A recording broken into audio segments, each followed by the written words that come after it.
ಶ್ರೋತೃಗಳೇ, ಇವತ್ತು ನಾವು ತೆಗೆದುಕೊಳ್ಳುವಂತಹ ವಿಷಯ ಮ್ಯಾಥಮ್ಯಾಟಿಕ್ಸ್. ಈ CETಯ ಮ್ಯಾಥಮ್ಯಾಟಿಕ್ಸನ್ನು ನಮ್ಮ ಜೊತೆ ಚರ್ಚೆ ಮಾಡಲಿಕ್ಕೆ ನಮ್ಮ ಸ್ಟುಡಿಯೋದಲ್ಲಿದ್ದಾರೆ ಎಕ್ಸ್ಪರ್ಟ್ PU ಕಾಲೇಜ್ ಒಳಚಿಲ್ ಇಲ್ಲಿನ ಮ್ಯಾಥಮ್ಯಾಟಿಕ್ಸ್ ಡಿಪಾರ್ಟ್ಮೆಂಟ್ನಲ್ಲಿ ಪ್ರೊಫೆಸರ್ ಆಗಿರುವಂತಹ ಶ್ಯಾಮ್ ಪ್ರಸಾದ್ ಎಸ್ ಅವರು. ನಮಸ್ಕಾರ ಸರ್. ನಮಸ್ತೆ ಸರ್. ಈಗ CETಯನ್ನು ಹತ್ತಿರ ಬರ್ತಾ ಇದೆ. ಇಂಥ ಸಂದರ್ಭದಲ್ಲಿ ಸಾಮಾನ್ಯವಾಗಿ ಮಕ್ಕಳಿಗೆ ಬೇರೆ ಬೇರೆ ಪುಸ್ತಕಗಳನ್ನು ರೆಫರ್ ಮಾಡುವ ಅಂತ ತೋರುವಂಥ ಒಂದು ಕ್ರಮ ಉಂಟು. ಇಂಥ ಸಂದರ್ಭದಲ್ಲಿ ಯಾವ ಪುಸ್ತಕಗಳನ್ನು ರೆಫರ್ ಮಾಡಬೇಕು ಸರ್? ಸರ್, ಬಹಳ ಒಳ್ಳೆ ಪ್ರಶ್ನೆ ಅದು.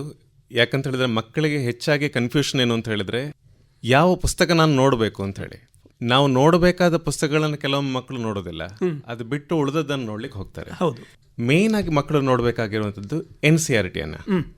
NCERTಯಲ್ಲಿ ಎರಡಿದೆ. ಒಂದು NCERT ಮೇನ್ ಟೆಕ್ಸ್ಟ್ ಬುಕ್ ಇದೆ, ಅದ್ರ ಜೊತೆಯಲ್ಲಿ NCERT ಎಕ್ಸೆಂಪ್ಲರ್ ಅಂತ ಇದೆ. NCERT ಮೇನ್ ಬುಕ್ಕಲ್ಲಿ ಎಲ್ಲ ಕಾನ್ಸೆಪ್ಟ್ಸನ್ನು ಕ್ಲಿಯರ್ ಆಗಿ ಡೀಟೇಲ್ ಆಗಿ ಅವರು ಹೇಳಿರ್ತಾರೆ. ಎಕ್ಸೆಂಪ್ಲರ್ಲಿ ಏನು ಅಂತ ಹೇಳಿದ್ರೆ ಅದರಲ್ಲಿ MCQs, ನಾವು CETಗಾಗುವಾಗ ಏನು ಅಗತ್ಯ ಇದೆ ಅದು ಅಲ್ಲಿ ಎಕ್ಸೆಂಪ್ಲರಲ್ಲಿ ಕಾಣಲಿಕ್ಕೆ ಸಿಗ್ತದೆ. ನಮಗೆ ಸ್ವಲ್ಪ ಕ್ವಶನ್ಸ್ ಹೈಯರ್ ಲೆವೆಲ್ ಇರ್ತವೆ. ಹೆಚ್ಚಿನ ಮಕ್ಕಳು ಅದನ್ನು ನೋಡ್ಲಿಕ್ಕೆ ಹೋಗೋದಿಲ್ಲ ಎಕ್ಸೆಂಪ್ಲರನ್ನು. ಆದರೆ ನಾವು ಪ್ರೀವಿಯಸ್ ಇಯರ್ಸ್ ಕ್ವಶನ್ಸನ್ನು ನೋಡಿದರೆ CETಯಲ್ಲಿ ಬರೋದನ್ನು ಹೆಚ್ಚು ಕಡಿಮೆ 99% ಕ್ವಶನ್ಸ್ ಕೂಡ NCERT ಎಕ್ಸೆಂಪ್ಲರಿಂದ ಡೈರೆಕ್ಟಾಗಿ ಅಥವಾ ಇಂಡೈರೆಕ್ಟಾಗಿ ಸ್ವಲ್ಪ ನಂಬರ್ಸ್ ಆಚೀಚೆ ಆಗ್ಬೋದು, ಅಲ್ಲಿಂದಲೇ ಕೇಳುವಂಥದ್ದು. ಸೊ ಅವರು ಅದನ್ನು ಮುಖ್ಯವಾಗಿ ನೋಡ್ಕೊಳ್ಬೇಕು.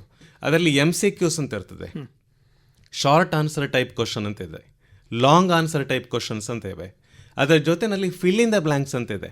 ಇದೆಲ್ಲವನ್ನು ಕೂಡ ಚಾಚು ತಪ್ಪದೆ ಪ್ರತಿಯೊಂದನ್ನು ಕೂಡ ಅವ್ರು ನೋಡಿಕೊಂಡ್ರೆ ಅವರ ಪ್ರಿಪರೇಷನ್ ಕಂಪ್ಲೀಟ್ ಅಂತ ಅನಿಸ್ತದೆ. ಸರಿ, ಅದು ಮುಗಿಯದೆ ಅವರು ಬೇರೆ ನೋಡ್ಲಿಕ್ಕೆ ಹೋಗೋದು ಖಂಡಿತ ಬೇಡ. ಅಂದರೆ ನೀವು ಹೇಳ್ತೀರಿ ಈ NCERTಯ ಎರಡು ಪುಸ್ತಕಗಳು ಕೂಡ ಬಹಳ ಇಂಪಾರ್ಟೆಂಟ್, ಅದರಲ್ಲೂ ಎಕ್ಸಾಂಪ್ಲರ್ ಅನ್ನುವಂಥ. ಹೌದು. ಸಾಮಾನ್ಯವಾಗಿ ನೀವೀಗ ಹೇಳಿದ ಹಾಗೆ ಹಿಂದಿನ ವರ್ಷದ ಕ್ವಶನ್ ಪೇಪರ್ ಅಂತ ಹೇಳುವಾಗ ಹಿಂದಿನ ಎಷ್ಟು ವರ್ಷದ ಕ್ವಶನ್ ಪೇಪರ್ ನೋಡಬೇಕು ಅನ್ನುವಂಥದ್ದು, ಅಥವಾ ನೋಡಿದ್ರೆ ಉಪಯೋಗ ಉಂಟಾ ಅಂತ? ಖಂಡಿತ ಸರ್. ನಾವು 2014 ನೋಡಿದರೆ ಆವಾಗ ಸಿಲೆಬಸ್ ಎಲ್ಲ ಕಂಪ್ಲೀಟ್ ಆಗಿ ರಿವೈಸ್ ಆಗಿತ್ತು. ನಮ್ಮ NCERT ಬೇಸ್ಡ್ ಕ್ವಶನ್ ಪೇಪರ್ ಅದನ್ನು ಬರ್ಲಿಕ್ಕೆ ಸ್ಟಾರ್ಟ್ ಆಗಿದ್ದು ಆವಾಗಿಂದ. ಈಗ 23ಕ್ಕೆ ನೋಡಿದರೆ 10 ವರ್ಷದ ಕ್ವಶನ್ ಪೇಪರ್ ಸಿಗ್ತದೆ. ಮಕ್ಕಳ 10 ವರ್ಷದ ಕ್ವಶನ್ ಪೇಪರನ್ನು ಕರೆಕ್ಟಾಗಿ ನೋಡಿಕೊಂಡ್ರೆ ಅವರಿಗೆ ಯಾವ ಥರದ ಕ್ವಶನ್ಸ್ ಬರ್ತವೆ ಅಂತ ಹೇಳೋದ್ರ ಬಗ್ಗೆ ಒಂದು ಕ್ಲಿಯರ್ ಆಗಿ ಒಂದು ಐಡಿಯಾ ಸಿಗ್ತದೆ. ಕೆಲವೊಮ್ಮೆ ಏನಾಗ್ತದೆ ಅಂತ ಹೇಳಿದ್ರೆ ಕ್ವಶನ್ಸ್ ತುಂಬ ಸುಲಭದ ಕ್ವಶನ್ಸನ್ನು ಮಾತ್ರ ನಾನು ಅಟೆಂಪ್ಟ್ ಮಾಡ್ಬೋದು, ಅಥವಾ CET ಅಂತ ಹೇಳಿ ಅಗತ್ಯಕ್ಕಿಂತ ಜಾಸ್ತಿ ಕಷ್ಟದ ಕ್ವಶನ್ಸನ್ನು ನಾನು ಅಟೆಂಪ್ಟ್ ಮಾಡ್ಕೊಂಡು ಹೋಗ್ಬೋದು.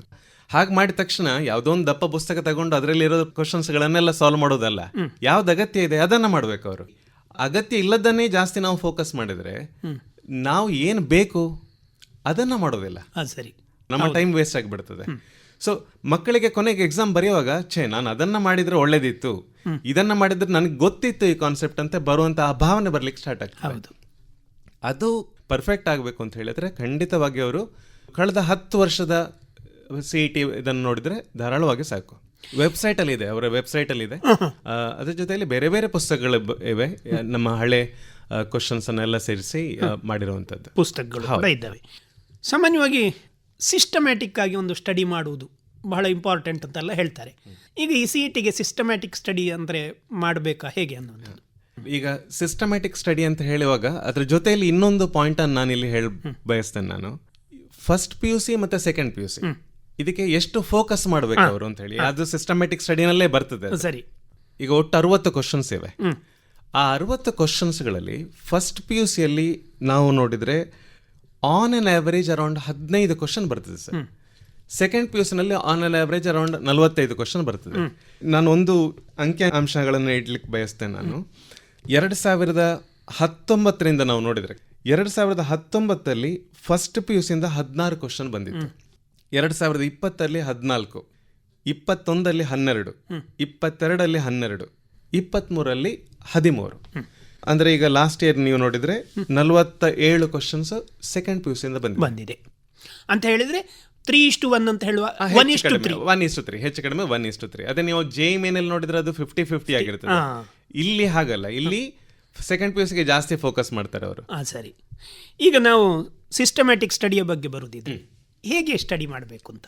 ಮಕ್ಕಳಿಗೆ ಸಿಸ್ಟಮ್ಯಾಟಿಕ್ ಸ್ಟಡಿ ಅಂತ ಹೇಳುವಾಗ ನಾವೀಗ ಕ್ಲಾಸ್ ಮಾಡುವಾಗ ಯಾವುದೋ ಒಂದು ಕ್ಲಾಸ್ ಇಂಟ್ರೊಡಕ್ಷನ್ ಕೊಡ್ತೇವೆ, ಒಂದು 4-5 ಡೆಫಿನೇಷನ್ಸ್ ಹೇಳ್ತೇವೆ, ಅದಕ್ಕೆ ಕೆಲವು ಸಬ್ ಟಾಪಿಕ್ಸ್ ಅಂತ ಇರ್ತದೆ.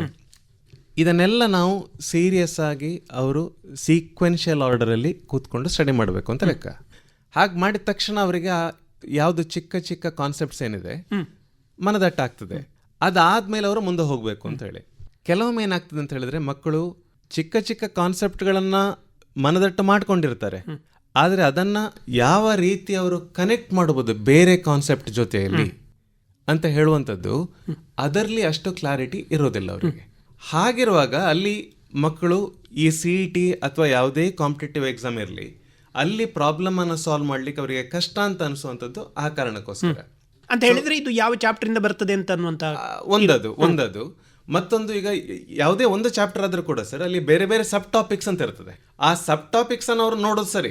ನಾವು ಹೇಳ್ತೇವೆ ನೋಡು ಇದು ಸಬ್ ಟಾಪಿಕ್, ಈ ಪರ್ಟಿಕ್ಯುಲರ್ ಕಾನ್ಸೆಪ್ಟ್ ಅಲ್ಲಿ ಇದು ಹೀಗೆ ಬರ್ತದೆ, ಇದು ಮತ್ತೊಂದು ಸಬ್ ಟಾಪಿಕ್. ಈಗ ಪ್ರೊಬ್ಯಾಬಿಲಿಟಿ ಅಂತ ತಗೊಳ್ಳು, ಒಂದು ಎಕ್ಸಾಂಪಲ್ ನಿಮ್ಗೆ ಕೊಟ್ಟು ನಾನು ಹೇಳೋದಾದ್ರೆ, ಪ್ರೊಬ್ಯಾಬಿಲಿಟಿ ಅಂತ ತಗೊಂಡ್ರೆ ನೀವು ಅದರಲ್ಲಿ ಬೇರೆ ಬೇರೆ ಸಬ್ ಕಾನ್ಸೆಪ್ಟ್ಸ್ ಇವೆ. For example mutually exclusive events, mutually exhaustive events, ಅದೇ ರೀತಿ ಇಂಡಿಪೆಂಡೆಂಟ್ ಇವೆಂಟ್ಸ್, ಹೀಗೆ ಬೇರೆ ಬೇರೆ ಇದೆ. ಬೇಸ್ ಥಿಯರಮ್ ಅಂತ ಇದೆ, ಮಲ್ಟಿಪ್ಲಿಕೇಶನ್ ಥಿಯರಮ್ ಅಂತ ಇದೆ. ನಾವು ಅಲ್ಲಿ ಕಾನ್ಸೆಪ್ಟ್ ಅನ್ನ ಟೀಚ್ ಮಾಡೋಕೆ ಏನ್ ಮಾಡ್ತೇವೆ, ನೋಡಪ್ಪ ಈಗ ಮಲ್ಟಿಪ್ಲಿಕೇಶನ್ ಥಿಯರಮ್ ತಗೊಂಡು ಕಾನ್ಸೆಪ್ಟ್ ಮಾಡ್ತೇನೆ ನಾನು, ಇದು ಮಲ್ಟಿಪ್ಲಿಕೇಶನ್ ಥಿಯರಮ್, ಇದು ಇಂಡಿಪೆಂಡೆಂಟ್ ಇವೆಂಟ್, ಹೀಗೆ ಮಾಡ್ಕೊಂಡು ಹೋಗ್ತೇವೆ. ಆದರೆ ಕ್ವಶನ್ ಮಕ್ಕಳು ಯಾವಾಗ ಎಕ್ಸಾಮ್ ಹಾಲಲ್ಲಿ ನೋಡ್ತಾರೆ ಆವಾಗ ಅವರಿಗೆ ಮೊದಲನ ಪ್ರಶ್ನೆ ಏನು ಅಂತ ಹೇಳಿದ್ರೆ, ಈ ಕ್ವಶನ್ನು ಯಾವ ಕಾನ್ಸೆಪ್ಟಿಂದ ಬಂದಿದೆ. ಪ್ರೊಬ್ಯಾಬಿಲಿಟಿಯಿಂದ ಬಂದಿದೆ ಅಂತ ಗೊತ್ತಾಗ್ತದೆ ಅವರಿಗೆ, ಆದರೆ ಪ್ರೊಬ್ಯಾಬಿಲಿಟಿನಲ್ಲಿ ಯಾವುದು ಅದು ಗೊತ್ತಾಗೋದಿಲ್ಲ. ಅದೇ ಅವರು ಕ್ಲಾಸಲ್ಲಿ ಮಾಡುವಾಗ ಅಥವಾ ಹೋಮ್ವರ್ಕ್ ಮಾಡುವಾಗ ಅವ್ರಿಗೆ ಒಂದು ಅಡ್ವಾಂಟೇಜ್ ಇದೆ. ಅಡ್ವಾಂಟೇಜ್ ಏನು ಅಂತ ನೀವು ಕೇಳಿದ್ರೆ, ಸೈಡ್ ಹೆಡಿಂಗ್ ಅವ್ರ ಹತ್ರ ಆಲ್ರೆಡಿ ಇದೆ, ಕಣ್ಣ ಮುಂದೆ ಕಾಣ್ತದೆ ಅವರಿಗೆ, ಬೇಸ್ ಥಿಯರಮ್ ಅಂತ ಹೇಳಿ. ಈಗ ಬೇಸ್ ಥಿಯರಮ್ ಅಂತ ಹೇಳಿದ ತಕ್ಷಣ ನನಗೆ ಫಾರ್ಮುಲಾ ಗೊತ್ತಿದೆ, ಆ ಫಾರ್ಮುಲಾ ಅಪ್ಲೈ ಮಾಡ್ಕೊಂಡು ಹೋಗ್ಬೇಕು ನಾನು. ಈಗ ನಾನು ಡಾಕ್ಟರ್ ಹತ್ರ ಹೋದ್ರೆ ನನಗೇನೋ ಜ್ವರ ಬಂದಿದೆ, ಸರಿ, ಜ್ವರ ಬೇರೆ ಬೇರೆ ಕಾರಣ ಇರ್ಬೋದು ಬರೋದಕ್ಕೆ. ಫಸ್ಟ್ ಏನು ಕಾರಣ ಅಂತ ನಾವು ಕಂಡು ಹುಡುಕೋದು ಅದು ಡಾಕ್ಟರ್ದು ಪ್ರಥಮ ಆದ್ಯತೆ ಆಗಿರ್ತದೆ ಅಲ್ಲಿ. ಆ ಮಕ್ಕಳದ್ದು ಕೂಡ ಅದೇ ರೀತಿಯದ್ದು ಕೆಲಸ ಆಗಬೇಕು. ನಾವು ಕ್ಲಾಸಲ್ಲಿ ಕಲಿಸುವಾಗ ಆ ಕೆಲಸ ಆಗಿರೋದಿಲ್ಲ, ನಾವೇ ಆಲ್ರೆಡಿ ಹೇಳಿರ್ತೇವೆ ನೋಡಪ್ಪ ಇದು ಕಾರಣ. ಆದರೆ ಅವನು ಕೂತು ಅವನ ನಾಡಿ ಮಿಡಿತ ನೋಡಿ ಅಥವಾ ಅವನ ಟೆಸ್ಟ್ಗಳನ್ನು ನೋಡಿ ಅನಲೈಸ್ ಮಾಡಿ ಇದು ಹೀಗೆ ಅಂತ ಕನ್ಕ್ಲೂಷನ್ಗೆ ಬರುವಂಥ ಆ ಕೆಲಸ ಅದು ಮಕ್ಕಳು ಮಾಡಬೇಕು. ಅದು ಕಾನ್ಶಿಯಸ್ ಆಗಿ ಮಾಡಬೇಕಾದಂಥದ್ದು. ಒಂದು ಉದಾಹರಣೆ ಕೊಡ್ತೇನೆ ಸರ್ ನಿಮಗೆ. ಈಗ ಇದೊಂದು NCERT ಇರುವಂಥ ಪ್ರಾಬ್ಲಮ್.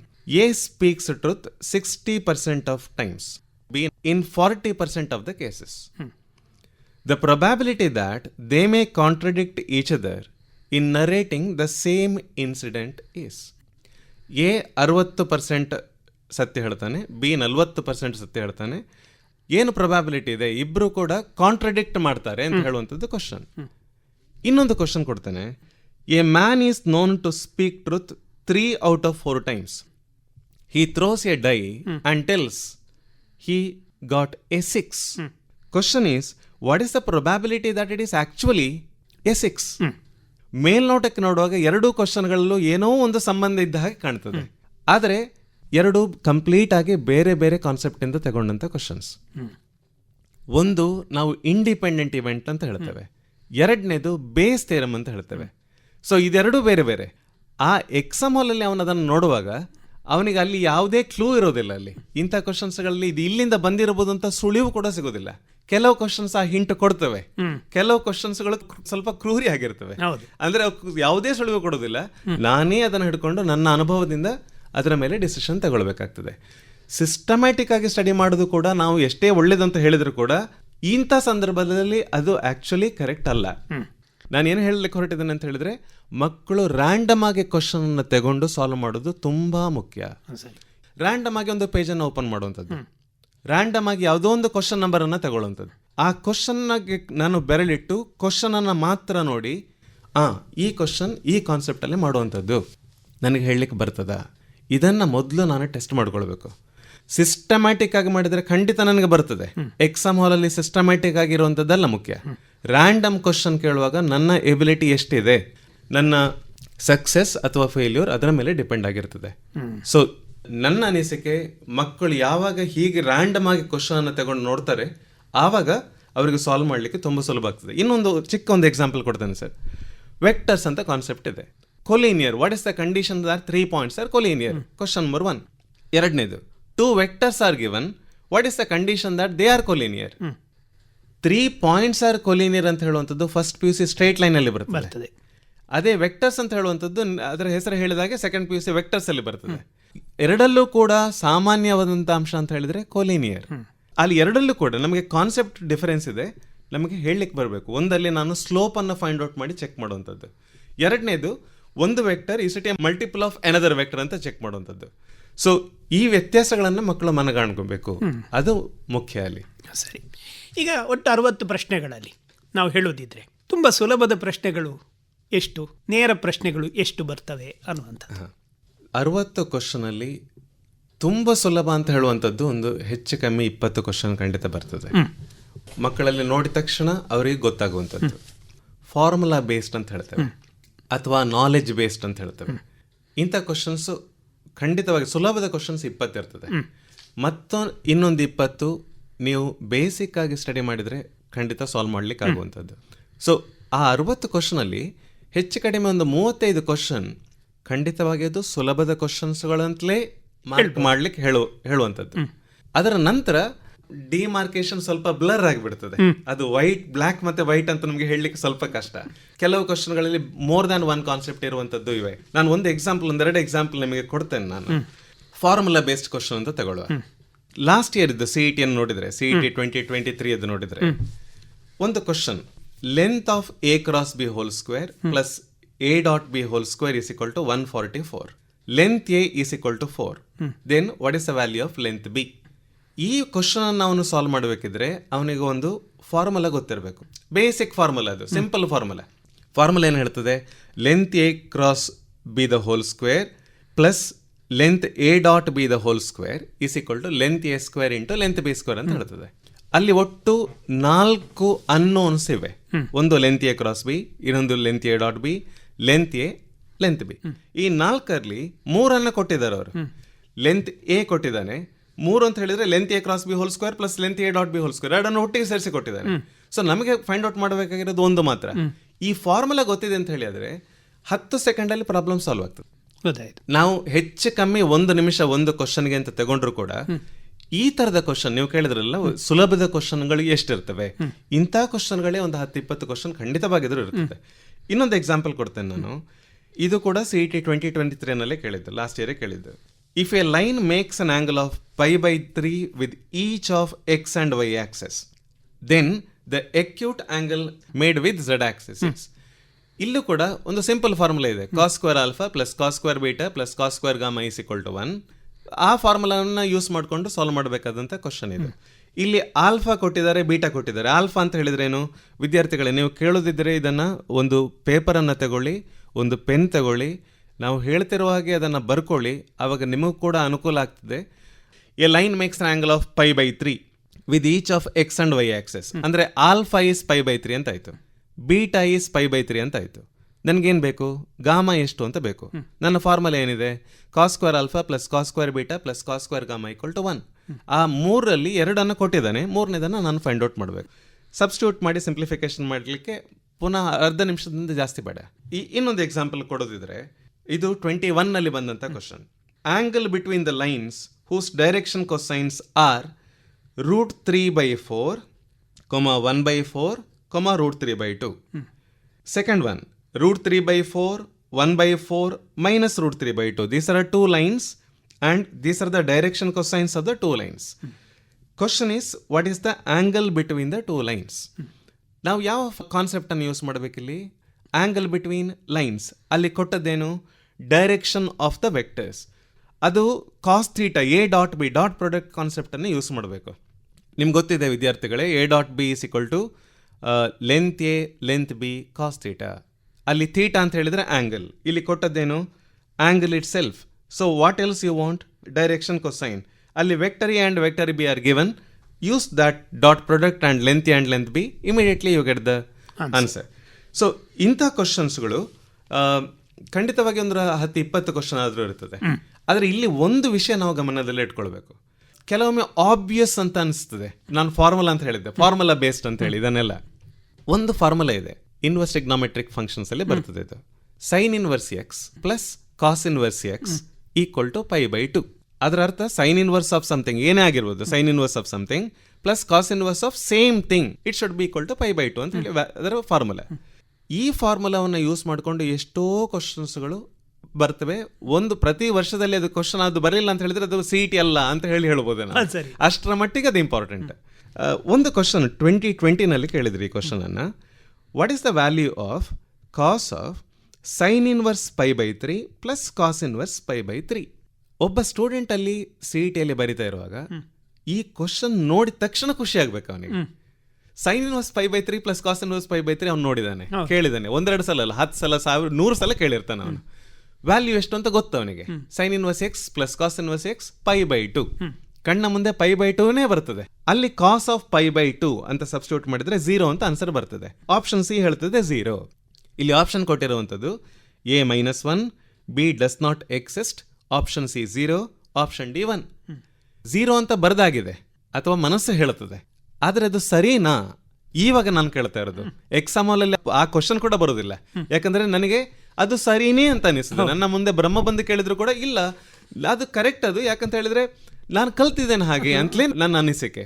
ಆದರೆ ಸೈನ್ ಇನ್ವರ್ಸ್ π/3 ಅಂತ ಹೇಳುವಂಥದ್ದು it is not defined. First of all ಅಲ್ಲಿ ಡಿಫೈನ್ ಆಗಬೇಕಿದ್ರೆ ಸೈನ್ ಇನ್ವರ್ಸ್ ಆದ್ಮೇಲೆ ಏನಿದೆ ಆ ಎಕ್ಸ್ಪ್ರೆಷನ್ ಒಂದು ನಂಬರ್ ಆಗಿರಬೇಕು.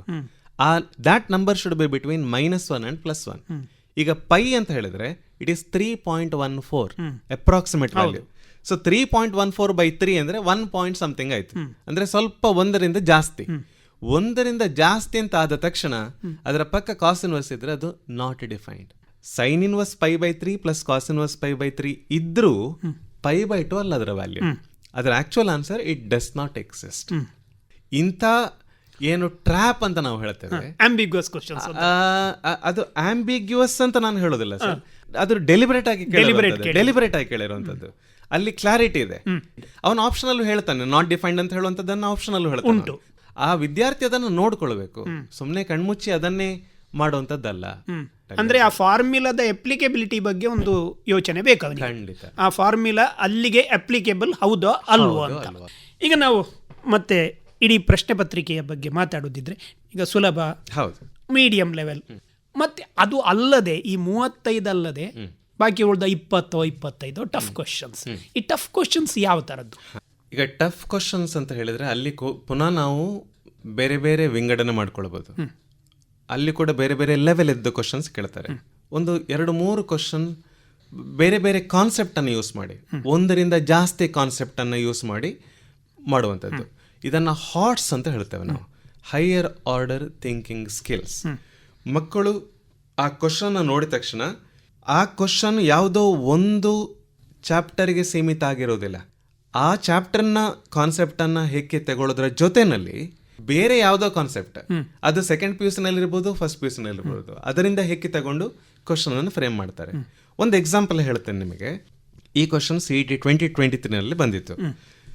Students, you may write this question as I say. Let capital A equals X, Y, Z, U. Capital B equals A, B. A function f from A to B is selected randomly. The probability that the function is an onto function is. ಇವಾಗ ಇಲ್ಲಿ ಅವನೇನು ಮಾಡ್ತಾನೆ, functions concept ಅನ್ನು use ಮಾಡ್ತಾನೆ. ನಮಗೆ ನೋಡಿದ ತಕ್ಷಣ ಕಣ್ಣಿಗೆ ಬೀಳುವಂಥದ್ದು ಫಂಕ್ಷನ್, ಅದರ ಅಕ್ಕಪಕ್ಕ ಇರುವಂಥದ್ದು ಪ್ರೊಬ್ಯಾಬಿಲಿಟಿ. ಫಂಕ್ಷನ್ ಮತ್ತು ಪ್ರೊಬ್ಯಾಬಿಲಿಟಿ ಎರಡನ್ನು ಮಿಕ್ಸ್ ಮಾಡಿ ಈ ಕ್ವಶನ್ ಅನ್ನು ಫ್ರೇಮ್ ಮಾಡಿದಾನೆ. ಇದು ಒಂದು. ಅಲ್ಲಿ ಅವನು ಏನು ಮಾಡಬೇಕು student, first of all onto function ಎಷ್ಟಿದೆ ಅಂತ ನೋಡಬೇಕು. ಈ ಕ್ವಶನ್ ಅನ್ನೇ ನಾವು ತಗೊಳ್ಳೋದಿದ್ರೆ ಅದೊಂದು ಚಂದದ ಕಾನ್ಸೆಪ್ಟ್. ಅದು ಅಲ್ಲಿ ಸೆಟ್ ಎ ನಲ್ಲಿ 4 ಎಲಿಮೆಂಟ್ ಇವೆ, ಸೆಟ್ ಬಿ ನಲ್ಲಿ 2 ಎಲಿಮೆಂಟ್ ಇವೆ. ನನಗೆ ಬೇಕಾಗಿರೋದು ಆನ್ ಟು ಫಂಕ್ಷನ್ ಎಷ್ಟು ಅಂತ ಹೇಳಿ. ಈಗ ಆನ್ ಟು ಫಂಕ್ಷನ್ ನಾನು ಫೈಂಡ್ ಔಟ್ ಮಾಡಬೇಕಿದ್ರೆ ಬೇರೆ ಬೇರೆ ವಿಧ ಇದೆ. ಒಂದು, ಅಲ್ಲಿರೋವಂಥ ಎಷ್ಟೋ ಆನ್ ಟು ಫಂಕ್ಷನ್ಗಳನ್ನು ಹೆಕ್ಕಿ ತಗೊಳ್ಳುವಂಥದ್ದು. ಎರಡನೇದು, ಎಷ್ಟು ಫಂಕ್ಷನ್ ನಾನು ಫ್ರೇಮ್ ಮಾಡ್ಬೋದು, ಅದರಿಂದ ಯಾವ ಫಂಕ್ಷನ್ ಆನ್ ಟು ಅಲ್ಲ ಅದನ್ನು ತೆಗೆಯುವಂಥದ್ದು. ಈಗ ಒಂದು ಬಕೆಟ್ ಅಲ್ಲಿ ಮ್ಯಾಂಗೋಸ್, ಮಾವಿನ ಹಣ್ಣಿದೆ. ಒಂದು 3-4 ಮಾವಿನ ಹಣ್ಣು ಕೆಟ್ಟು ಹೋಗಿದೆ. ನಾನು ಒಳ್ಳೆ ಮಾವಿನ ಹಣ್ಣು ನನಗೆ ಬೇಕು. 2 ಆಪ್ಷನ್. ಒಂದು, ಅದರಲ್ಲಿರುವಂಥ ಎಲ್ಲ ಒಳ್ಳೆ ಮಾವಿನ ಹಣ್ಣುಗಳನ್ನು ತೆಗೆದು ನನ್ನ ಚೀಲಕ್ಕೆ ಹಾಕೊಳ್ಳುವಂಥದ್ದು. ಎರಡನೇದು, ಕೆಟ್ಟ ಮಾವಿನ ಹಣ್ಣು ತೆಗೆಯುವುದು. ಕರೆಕ್ಟ್. ಕೆಟ್ಟ ಮಾವನಣ್ಣನ ತೆಗೆಯೋದು. ನಮಗೆ ಅಲ್ಲಿ ಯಾವುದು ಸುಲಭ ಅದನ್ನು ನೋಡ್ಕೊಳ್ಬೇಕು ನಾವು. ಈ ಕೊಟ್ಟ ಎಕ್ಸಾಂಪಲ್ ಅಲ್ಲಿ ಕೆಟ್ಟ ಮಾವನಣ್ಣು ಕಡಿಮೆ ಇರೋ ಕಾರಣ, 3 ಇರೋದ ಕಾರಣ ಅದನ್ನು ತೆಗೆದು ಬಿಸಾಡೋದು ಸುಲಭ. ಅದೇ ಕಾನ್ಸೆಪ್ಟ್ ಅನ್ನ ಇಲ್ಲಿ ಯೂಸ್ ಮಾಡ್ತೇವೆ ನಾವು. ಇಲ್ಲಿ ಆ ಆನ್ ಟು ಫಂಕ್ಷನ್ಸ್ ಒಟ್ಟಿರುವಂಥದ್ದು 2 ಮಾತ್ರ. ಸ್ಟೂಡೆಂಟ್ಸ್ ಇಲ್ಲಿ ಕಿವಿ ಕೊಟ್ಟು ಕೇಳಿ, ಸೆಟ್ ಎ ನಲ್ಲಿ 4 ಎಲಿಮೆಂಟ್ ಇವೆ, ಸೆಟ್ ಬಿ ನಲ್ಲಿ 2 ಎಲಿಮೆಂಟ್ ಇವೆ. ಆ 4 ಎಲಿಮೆಂಟ್ಸ್ ಕೂಡ X, Y, Z, U. If all of them map to A, then B is not having a preimage. It is not onto. If all of them are mapped to B, A is not having a preimage. That's also not onto. Every other function is onto. So, from the total function is to first has m element, second has n element. Total function is n to the power m. Second to the power first. ಇಲ್ಲಿ second ಅಂದರೆ 2 element ಇದೆ, first ಅಂದರೆ 4 element ಇದೆ. So 2 to the power 4. That is a total function. From that, remove what you don't want. What you don't want? Functions which are not on 2. Now, how many are there? Only 2 are there. Remove that. So that makes it 2 power n minus 2. ಇದು general formal ಆಗಿಬಿಡ್ತದೆ. ಇದರಿಂದ total function ಎಷ್ಟಿವೆ ಅದು ಡಿನಾಮಿನೇಟರ್ಲಿ ಬರ್ತದೆ. ಇವಾಗ ನಾನು ಹೇಳಿದ್ದು favourable outcome, ಅದು ನ್ಯೂಮರೇಟರ್ಗೆ ಬರ್ತದೆ. ಅದು ಪ್ರೊಬ್ಯಾಬಿಲಿಟಿ ಕೊಡ್ತದೆ ನನಗೆ. ಸೊ ಈ ಎಲ್ಲ ಕಾನ್ಸೆಪ್ಟ್ ಅನ್ನ ಮಿಕ್ಸ್ ಮಾಡಿ ಕೇಳುವಂಥದ್ದು ಒಂದು ಎಕ್ಸಾಂಪಲ್. ಇನ್ನೊಂದು ಎಕ್ಸಾಂಪಲ್ ಕೊಟ್ಬಿಡ್ತೇನೆ ನಾನು ಇವಾಗಲೇ. The range of f of x equal to sin inverse x plus cos inverse x plus tan inverse x is. ನಾವು ಈ ಡಿಸ್ಕಷನಲ್ಲೇ ಮಾತಾಡ್ತಾ ಇದ್ವು sin inverse x plus cos inverse x equal to π/2. ಇಲ್ಲಿ ಆ first 2 term ಕಂಡ ತಕ್ಷಣ ನನ್ನ ಮನಸ್ಸು ಹೇಳ್ತದೆ ಇದು π/2 ಅಂತ ಹೇಳಿ. So it is π/2 plus tan inverse x ಅಂತ ಆಗಿಬಿಡ್ತದೆ. ನನ್ಗೇನು ಬೇಕಾಗಿರೋದು range. tan inverse x the range ಏನು ಅಲ್ಲಿ ಫಸ್ಟ್ ಆಫ್ ಆಲ್ ಕ್ಲಾರಿಟಿ ಇರಬೇಕು ನನಗೆ. ಇದು ಒಂದು ಕಾಮನ್ಲಿ ಡನ್ ಮಿಸ್ಟೇಕ್. ಡೊಮೈನ್ ಏನು, ರೇಂಜ್ ಏನು ಇನ್ವರ್ಸ್ ಫಂಕ್ಷನ್ಸ್ ಅಲ್ಲಿ. ಡೊಮೈನ್ ಅಂತ ಹೇಳಿದ್ರೆ ಏನು? The values you can feed to the function, that is the domain. For example, if at all there is a xerox machine, the domain can be the papers. You put the papers there. ಆ ಪೇಪರನ್ನು ಹಾಕಿದರೆ ಅಲ್ಲಿ ಆ xerox machine work ಆಗುತ್ತೆ. ಅಲ್ಲಿ ನಾನು water ಬಾಟಲನ್ನು ಇಟ್ಟರೆ xerox machine work ಆಗೋದಿಲ್ಲ. 3D ಪ್ರಿಂಟರ್ ಆದ್ರೆ ಒಂದು ವಿಷಯ ಬೇರೆ, ಇಲ್ಲಾಂದ್ರೆ ವರ್ಕ್ ಆಗೋದಿಲ್ಲ ಅದು. ನಾನು ಏನು ಕೊಡಬೇಕು ಅದಕ್ಕೆ ಅಂತ ಹೇಳುವ ಕಲ್ಪನೆ ನನಗಿರಬೇಕು. ಅದೇ ಥರ ಡೊಮೈನ್ ಸೈನ್ ಇನ್ವರ್ಸ್ ಎಕ್ಸ್ ಅಂತ ಹೇಳಿದ ತಕ್ಷಣ ನಾನು ಎಕ್ಸ್ಗೆ ಏನು ಕೊಡಬೇಕು? ನಂಬರ್ ಕೊಡಬೇಕಾ ಅಥವಾ ಆ್ಯಂಗಲ್ ಕೊಡಬೇಕಾ? ಆ್ಯಂಗಲ್ ಅಂತ ಹೇಳಿದ್ರು ನಂಬರೇ, ಆದರೆ ಜನರಲ್ ಆಗಿ ಒಂದು ಐಡಿಯಾ ಬರೋದಕ್ಕೆ ಈ ಬೈಫರ್ಗೇಷನ್ ಮಾಡಿರೋದಷ್ಟೇ. π/3 ಅಂತ ಹೇಳಿದ್ರು ನಂಬರೇ, ಆದರೂ ಅರ್ಥ ಮಾಡ್ಕೊಳ್ಳಿಕ್ಕೆ ಸುಲಭ ಆಗಲಿ ಅಂತ. ಸೈನ್ ಇನ್ವರ್ಸ್ ಎಕ್ಸ್, ಅಲ್ಲಿ ಎಕ್ಸ್ ಅಂತ ಹೇಳುವಂಥದ್ದು ನಂಬರ್. ಸೈನ್ ಆಫ್ ಥೀಟಾ ಅಂತ ಹೇಳುವಾಗ ಥೀಟಾ ಅಂತ ಹೇಳುವಂಥದ್ದು ಆ್ಯಂಗಲ್. ಸೈನ್ π/3 ಅಲ್ಲಿ ಆ್ಯಂಗಲ್ ಬರ್ತದೆ. ಸೊ ಸೈನ್ ಇನ್ವರ್ಸ್ ಅಂತ ಹೇಳಿದ ತಕ್ಷಣ ನಂಬರ್ ಬರ್ತದೆ. ನಂಬರ್ ಎಷ್ಟು? For x it will be between -1 and +1. Cos inverse x between -1 and +1. Tan inverse x -∞ to +∞. ಈಗ ಇಲ್ಲಿ ನೋಡಿದರೆ ಈ ಪ್ರಾಬ್ಲಮನ್ನು sine inverse x plus cos inverse x plus tan inverse x 3 functions ಇವೆ. ಆ 3 ಫಂಕ್ಷನ್ಸ್ಗಳಿಗೂ ಕಾಮನ್ ಆಗಿರುವಂಥ ವ್ಯಾಲ್ಯೂಸನ್ನು ನಾನು ಕೊಡಬೇಕು. ಈಗ ಉದಾಹರಣೆಗೆ ನಾನು ಮತ್ತು ನನ್ನ ಫ್ರೆಂಡ್ ನಾವು ಒಂದು ರೆಸ್ಟೋರೆಂಟಿಗೆ ಹೋಗ್ತೇವೆ. ಯಾವುದೋ ಒಂದೇ ಐಟಮನ್ನು ಆರ್ಡರ್ ಮಾಡ್ಬೋದು ನಾವು ಅಂತೇಳಿ, ಆದರೆ ನಮಗೆ ಇಬ್ಬರಿಗೂ ಯಾವ್ದು ಇಷ್ಟ ಅದನ್ನೇ ಆರ್ಡರ್ ಮಾಡ್ತೇವೆ. ಅದೇ ಥರ ಇಲ್ಲಿ sine inverse x, cos inverse x, tan inverse x 3ಕ್ಕೂ ಯಾವುದು ಓಕೆ ಅದನ್ನು ನಾನು ಕೊಡಬೇಕಲ್ಲಿ. ಸೊ ಅದು 3ಕ್ಕೂ ಓಕೆ ಆಗಿರುವಂಥದ್ದು ವ್ಯಾಲ್ಯೂಸ್ ಬಿಟ್ವೀನ್ -1 to +1. ಇದನ್ನು ಗಮನದಲ್ಲಿ ಇಟ್ಕೊಳ್ಳುವಾಗ ಟ್ಯಾನ್ ಇನ್ವರ್ಸ್ ಎಕ್ಸ್ ಅಂತ ಹೇಳುವಂಥದ್ದು it will lie between -π/4 to +π/4. ನಾನು -1 ಅಂತ ಹೇಳಿದ್ನಲ್ಲ, ಟ್ಯಾನ್ ಇನ್ವರ್ಸ್ -1 ಅಂದರೆ -π/4, ಟ್ಯಾನ್ ಇನ್ವರ್ಸ್ +1 ಅಂದರೆ +π/4. So that lies between -π/4 to +π/4. Then you have sine inverse x plus cos inverse x which is π/2. ಅದನ್ನು ಆ್ಯಡ್ ಮಾಡಿ. ಸೊ ನಿಮ್ಮ ಆನ್ಸರ್ π/4 to 3π/4 ಅಂತ ಬರ್ತದೆ. ಇಲ್ಲಿ ಏನು ಹೇಳಲಿಕ್ಕೆ ಹೊರಟಿದ್ದೆ ಅಂತ ಹೇಳಿದರೆ, ನಮಗೆ ಇಂತಹ ಕ್ವಶನ್ಸ್ ಸ್ವಲ್ಪ ಮಲ್ಟಿ ಕಾನ್ಸೆಪ್ಟ್ ಇರ್ತವೆ. ನಾವು ಅಲ್ಲಿ ಡೊಮೈನ್ ನೋಡಬೇಕು, ಅದರ ರೇಂಜ್ ನೋಡಬೇಕು, ಇನ್ವರ್ಸ್ ಫಂಕ್ಷನ್ದು ರೇಂಜ್ ನೋಡಬೇಕು, ಅದನ್ನೆಲ್ಲ ಮಿಕ್ಸ್ ಮಾಡಿ ಕೊಟ್ಟಿರ್ತಾರೆ. ಸೊ ಇಂಥ ಕ್ವಶನ್ಸ್ ಮಕ್ಕಳು ಫೇಸ್ ಮಾಡುವಾಗ ಸ್ವಲ್ಪ ಟೈಮ್ ತಗೊಳ್ಳುತ್ತದೆ. ಮಕ್ಕಳದನ್ನು ಕೊನೆಗೆ ತಗೊಂಡ್ರೆ ಒಳ್ಳೇದು. ಅಂದರೆ ಒಂದ್ಸಲ ಎಲ್ಲ ಕ್ವಶನ್ನು ನನಗೆ ಮಾಡ್ಲಿಕ್ಕೆ ಆಗ್ತದೆ ಅಂತ ಮಾಡೋದನ್ನು ಲೆವೆಲ್ 1 ಅಥವಾ ಫಸ್ಟ್ ರೌಂಡ್ ಕ್ವಶನ್ಸ್ ಅಂತ ಹೇಳೋದನ್ನು ಮಾಡಿ ಕೊನೆಗೆ ಇದನ್ನು ಬರೋದು ಬಹಳ ಉತ್ತಮ. ಈ ಆನ್ಸರ್ಗಳಲ್ಲಿ ಕೆಲವು ಸಲ ಸ್ವಲ್ಪ ಆಂಬಿಗ್ಯೂಸ್ ಆನ್ಸರ್ಗಳು ಇರ್ತಾವ ಹೇಗೆ ಅನ್ನೋದು ಇರುವಂಥ ಸಾಧ್ಯತೆ ಇದೆ ಸರ್. ಕೆಲವೊಮ್ಮೆ ಅಂದರೆ ನಾವು ಲಾಸ್ಟ್ ಇಯರ್ ನೋಡಿದ ಹಾಗೇನೆ 1-2 ಕ್ವಶನ್ಸ್ ಇತ್ತು ಆ ಥರದ್ದು. ಒಂದೇನು ಅಂತ ಹೇಳಿದರೆ, ಮಕ್ಕಳು ಆ ಥರದ ಕ್ವಶನ್ಸ್ ಬಂದರೆ ಅದು ಕೆಲವೊಮ್ಮೆ ತಪ್ಪಾಗಿ ಬಂದಿರ್ತದೆ. ಬಂದರೆ ಟ್ರೈ ಮಾಡಿ ನಿಮ್ಗೆ ಬರಲಿಲ್ಲ ಅಂತ ಹೇಳಿದ್ರೆ ತುಂಬ ತಲೆ ಕೆಡಿಸ್ಲಿಕ್ಕೆ ಹೋಗಬೇಡಿ. ಕೆಲವೊಮ್ಮೆ ಕ್ವಶನೇ ತಪ್ಪಾಗಿ ಬಿಟ್ಟಿರ್ತದೆ. ಅಲ್ಲಿ ತುಂಬ ಅದಕ್ಕೆ ನಾವು ಟೈಮ್ ಕನ್ಸ್ಯೂಮ್ ಮಾಡಿದರೆ ಗೊತ್ತಿರುವಂಥ ಕ್ವಶನ್ ಕೂಡ ನಾವು ಮಾಡದೆ ಇದು ಮಾಡುವಂಥ ಪಾಸಿಬಿಲಿಟಿ ಇದೆ. ಒಂದದು. ಎರಡನೇದು, ನೀವು ಕೇಳುವ ಆಂಬಿಗ್ಯೂಟಿ ಅಂತ ಹೇಳಿದರೆ ಅಲ್ಲಿ ಕೆಲವು ಕ್ವಶನ್ಸಲ್ಲಿ 2-3 ಆಪ್ಷನ್ಸ್ ಕೂಡ ಕರೆಕ್ಟ್ ಇದೆ ಅಂತ ಅನ್ನಿಸ್ತದೆ. ಆದರೆ ಯಾವ ಆನ್ಸರ್ ಜಾಸ್ತಿ ಸೂಟ್ ಆಗ್ತದೆ ಅದನ್ನು ನಾವು ಫಸ್ಟ್ ಆಫ್ ಆಲ್ ಅರ್ಥ ಮಾಡ್ಕೊಳ್ಬೇಕು. ಯಾವುದು ಸೂಟ್ ಆಗ್ತದೆ ಅಲ್ಲಿ ಅದನ್ನು ನೋಡಿಕೊಂಡು ಆಮೇಲೆ ನಾವು ವರ್ಕೌಟ್ ಮಾಡೋದು ಮುಖ್ಯ ಆಗ್ತದೆ. ಒಂದು ಎಕ್ಸಾಂಪಲ್ ನಾನು ಕೊಡೋದಿದ್ರೆ ಮ್ಯಾಟ್ರಿಸಸ್ ಆ್ಯಂಡ್ ಡಿಟರ್ಮಿನೆಂಟ್ಸ್. ಅಲ್ಲಿ ಒಂದು area of triangle concept use ಮಾಡಿ ಡಿಟರ್ಮಿನೆಂಟ್ ಅಲ್ಲಿ ಪ್ರಾಬ್ಲಮ್ ಸಾಲ್ವ್ ಮಾಡ್ಲಿಕ್ಕೆ ಆಗ್ತದೆ. ಇದೊಂದು ಕ್ವಶನ್ NCERT ಅಲ್ಲಿ ಇರುವಂಥ ಕ್ವಶನ್ ಇದೆ actually. With -3,0, 3,0 and 0,k is 9 square units. Area is 9 square units. Then the value of k is. ಇದು ಕ್ವಶನ್. ಆಪ್ಷನ್ಸ್ ಏನಿವೆ? 3, option B -3, option C +or-3, option D 9. ನಾವು solve ಮಾಡ್ಕೊಂಡು ಹೋದ ಹಾಗೆ ನಮಗಲ್ಲಿ ಕೆ ಯ ವ್ಯಾಲ್ಯೂ 3 ಅಂತ ಬರ್ತದೆ. ಅದು ಹೇಗೆ 3 ಅಂತ ಬರ್ತದೆ ಅಂತ ನೀವು ಕೇಳಿದ್ರೆ ಅಲ್ಲಿ ನಾನು ಡೈರೆಕ್ಟಾಗಿ ಸಾಲ್ವ್ ಮಾಡ್ಕೊಂಡು ಹೋಗೋದು. ನೀವು ಕೇಳ್ಬೋದು ಮತ್ತೇನು ಮಾಡಬೇಕು ನೀನು? ಅಲ್ಲಿ ಮಾಡ್ಯುಲಸ್ ಅಂತ ಹೇಳುವಂಥ ಕಾನ್ಸೆಪ್ಟ್ ಇದೆ. ಏರಿಯಾ ಅಂತ ಹೇಳುವಂಥದ್ದು ಯಾವಾಗಲೂ ಪಾಸಿಟಿವ್. -4 ಅಂತ ಹೇಳುವಂಥದ್ದು ಏರಿಯಾ ಆಗೋದಿಲ್ಲ. ನಾವು ಆ ನೆಗೆಟಿವ್ ಇರೋದನ್ನು ಪಾಸಿಟಿವ್ ಮಾಡಬೇಕಿದ್ರೆ ಮಾಡ್ಯುಲಸ್ ತಗೊಳ್ತೇವೆ. ಹೆಚ್ಚಿನ ಮಕ್ಕಳು ಮಾಡ್ಯುಲಸ್ ತಗೊಳ್ಳೋದನ್ನು ಮರೆತು ಬಿಟ್ಟಿರ್ತಾರೆ. ಸೊ ಮಾಡ್ಯುಲಸ್ ಅನ್ನು ಬಿಟ್ಟರೆ ಆನ್ಸರ್ ಸಿಗ್ತದೆ. ನಿಮಗೆ ಸಿಗುವಂಥ ಆನ್ಸರ್ ಆಪ್ಷನ್ ಅಲ್ಲಿ ಇರ್ತದೆ. ಆದರೆ ಅದೇ ನೀವು ಮಾರ್ಕ್ ಮಾಡಿದರೆ ತಪ್ಪಾಗುವಂಥ ಸಾಧ್ಯತೆನೇ ಜಾಸ್ತಿ. ಯಾಕಂತ ಹೇಳಿದ್ರೆ ಅಲ್ಲಿ ತಗೊಂಡ ತಕ್ಷಣ ಸಾಲ್ವ್ ಮಾಡುವಾಗ ರೈಟ್ ಸೈಡಲ್ಲಿ +or- ಅಂತ ಹಾಕೊಳ್ಬೇಕು. 2 ಪಾಸಿಬಲ್ ಆನ್ಸರ್ ಬರ್ತದೆ ಆವಾಗ. k = +3 or -3. ಸೊ ಮೇಲ್ನೋಟಕ್ಕೆ ನಮಗೆ ಆಂಬಿಗ್ಯೂಸ್ ಅಂತ ಅನಿಸಿದ್ರು ಕೂಡ ಕರೆಕ್ಟ್ ಆನ್ಸರ್ ಅಂತ ಹೇಳುವಂಥದ್ದು ಆಪ್ಷನ್ C. ಆಪ್ಷನ್ A 3 ಅದು ಸರಿನಾ? ಸರಿ. ಆಪ್ಷನ್ B -3 ಸರಿನಾ? ಸರಿ. ಆದರೆ ಯಾವುದು ಹೆಚ್ಚು ಸರಿ ಅಂತ ನೀವು ಕೇಳಿದರೆ ಆಪ್ಷನ್ C, +3 ಅಥವಾ -3. ಸೊ ಇಂಥಲ್ಲಿ ಮಕ್ಕಳು ಜಾಗ್ರತೆ ಮಾಡ್ಕೊಂಡಿರಬೇಕು. ಇಲ್ಲ ಅಂತ ಹೇಳಿದರೆ ತಪ್ಪಾಗುವಂಥ ಸಾಧ್ಯತೆ ಇದೆ. ಈಗ ನಾವು ಸಿಲೆಬಸ್ಸಿಗೆ ಬರೋದಿದ್ರೆ ಫಸ್ಟ್ ಇಯರ್ ಮತ್ತು ಸೆಕೆಂಡ್ ಇಯರ್ನಲ್ಲಿ ಇಂಪಾರ್ಟೆನ್ಸ್ ಹೇಗೆ ಕೊಡಬೇಕು ಅನ್ನುವಂಥದ್ದು. ಫಸ್ಟ್ ಇಯರ್ನ ಚಾಪ್ಟರ್ಗಳು ಮತ್ತು ಸೆಕೆಂಡ್ ಇಯರ್ನ ಚಾಪ್ಟರ್ಗಳ ಬಗ್ಗೆ ಒಂದು ಬ್ರೀಫ್ ಆಗಿ ಹೇಳೋದಿದ್ರೆ ಯಾವುದೆಲ್ಲ ಚಾಪ್ಟರ್ಗಳು ಇದ್ದಾವೆ ಮತ್ತು ಇದರಲ್ಲಿ ಇಂಪಾರ್ಟೆಂಟ್ ಅಂತ ಇರುವಂಥ ಚಾಪ್ಟರ್ ಏನಾದರೂ ಉಂಟಾ ಅಂತ. ಈಗ ಫಸ್ಟ್ PUCಯಲ್ಲಿ ನಾನು ಆವಾಗ ಹೇಳಿದ ಹಾಗೆ ಹೆಚ್ಚು ಕಡಿಮೆ 14ರಿಂದ 15 ಕ್ವಶನ್ ನಾವು ಎಕ್ಸ್ಪೆಕ್ಟ್ ಮಾಡ್ಬೋದು. ಸೆಕೆಂಡ್ PUCಯಲ್ಲಿ ಉಳಿದ ಕ್ವಶನ್ಸ್ ಅರೌಂಡ್ 45 ಕ್ವಶನ್ ಅಂತ ಹೇಳ್ಕೊಳ್ಳುವ. ಇಂಪಾರ್ಟೆಂಟ್ ಚಾಪ್ಟರ್ ಯಾವುದು?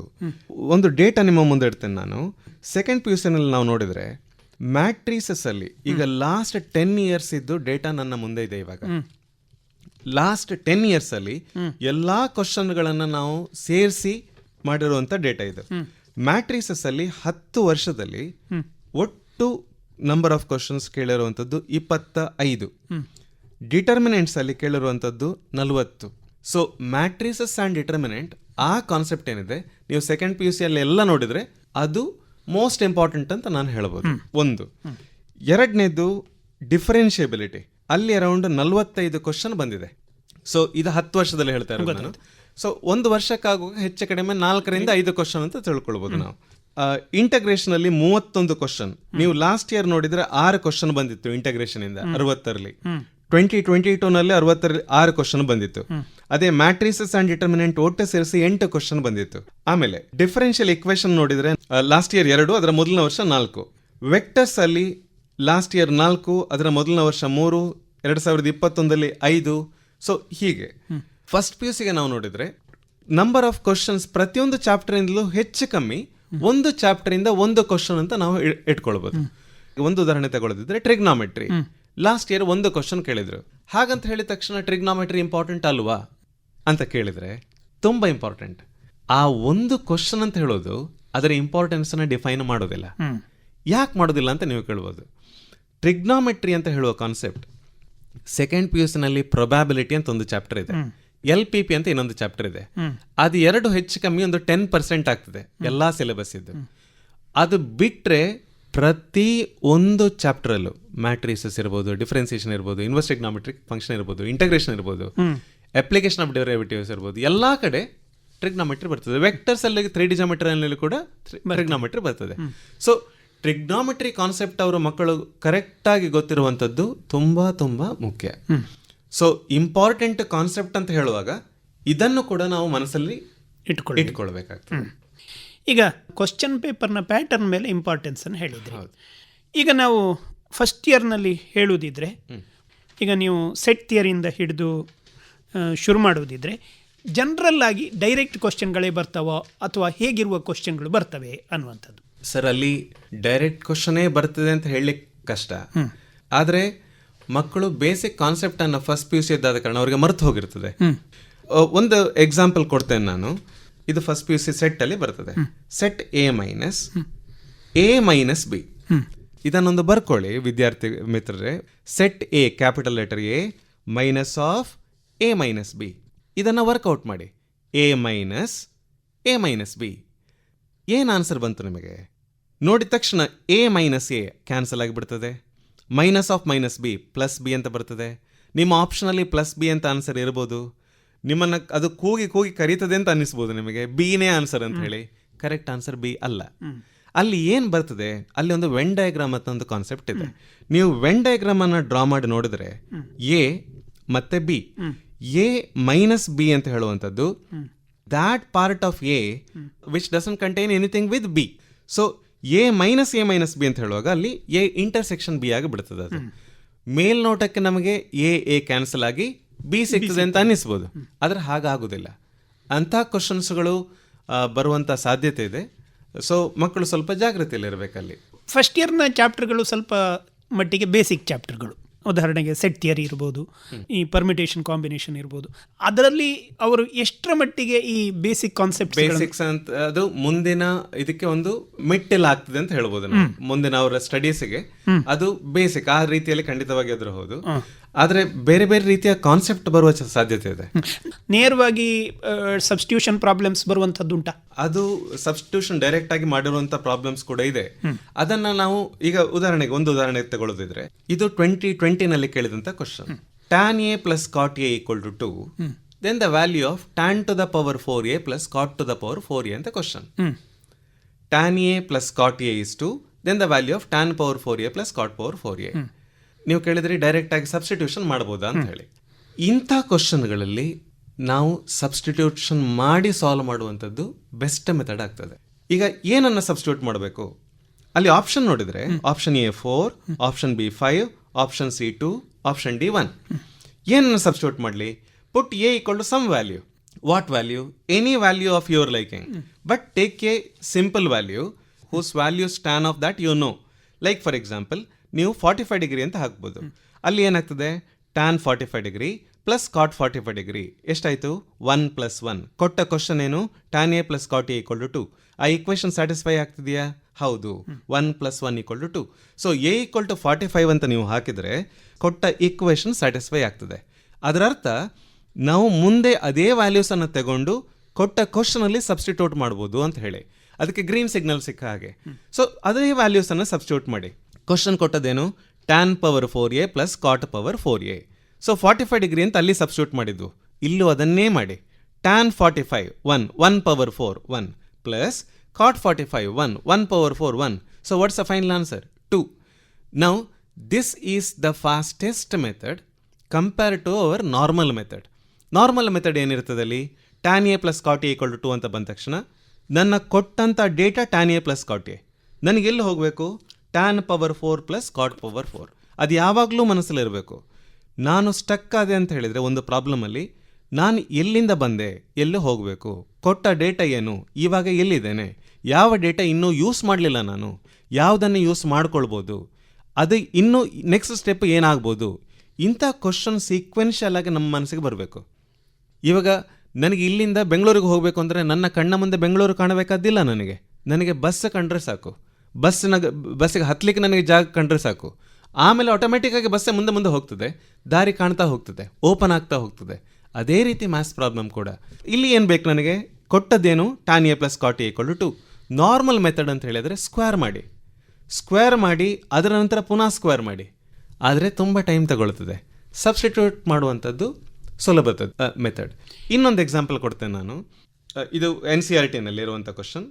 For all integers greater than or equal to 1, which of the following is divisible by 9 ಅಂತ ಕ್ವಶನ್.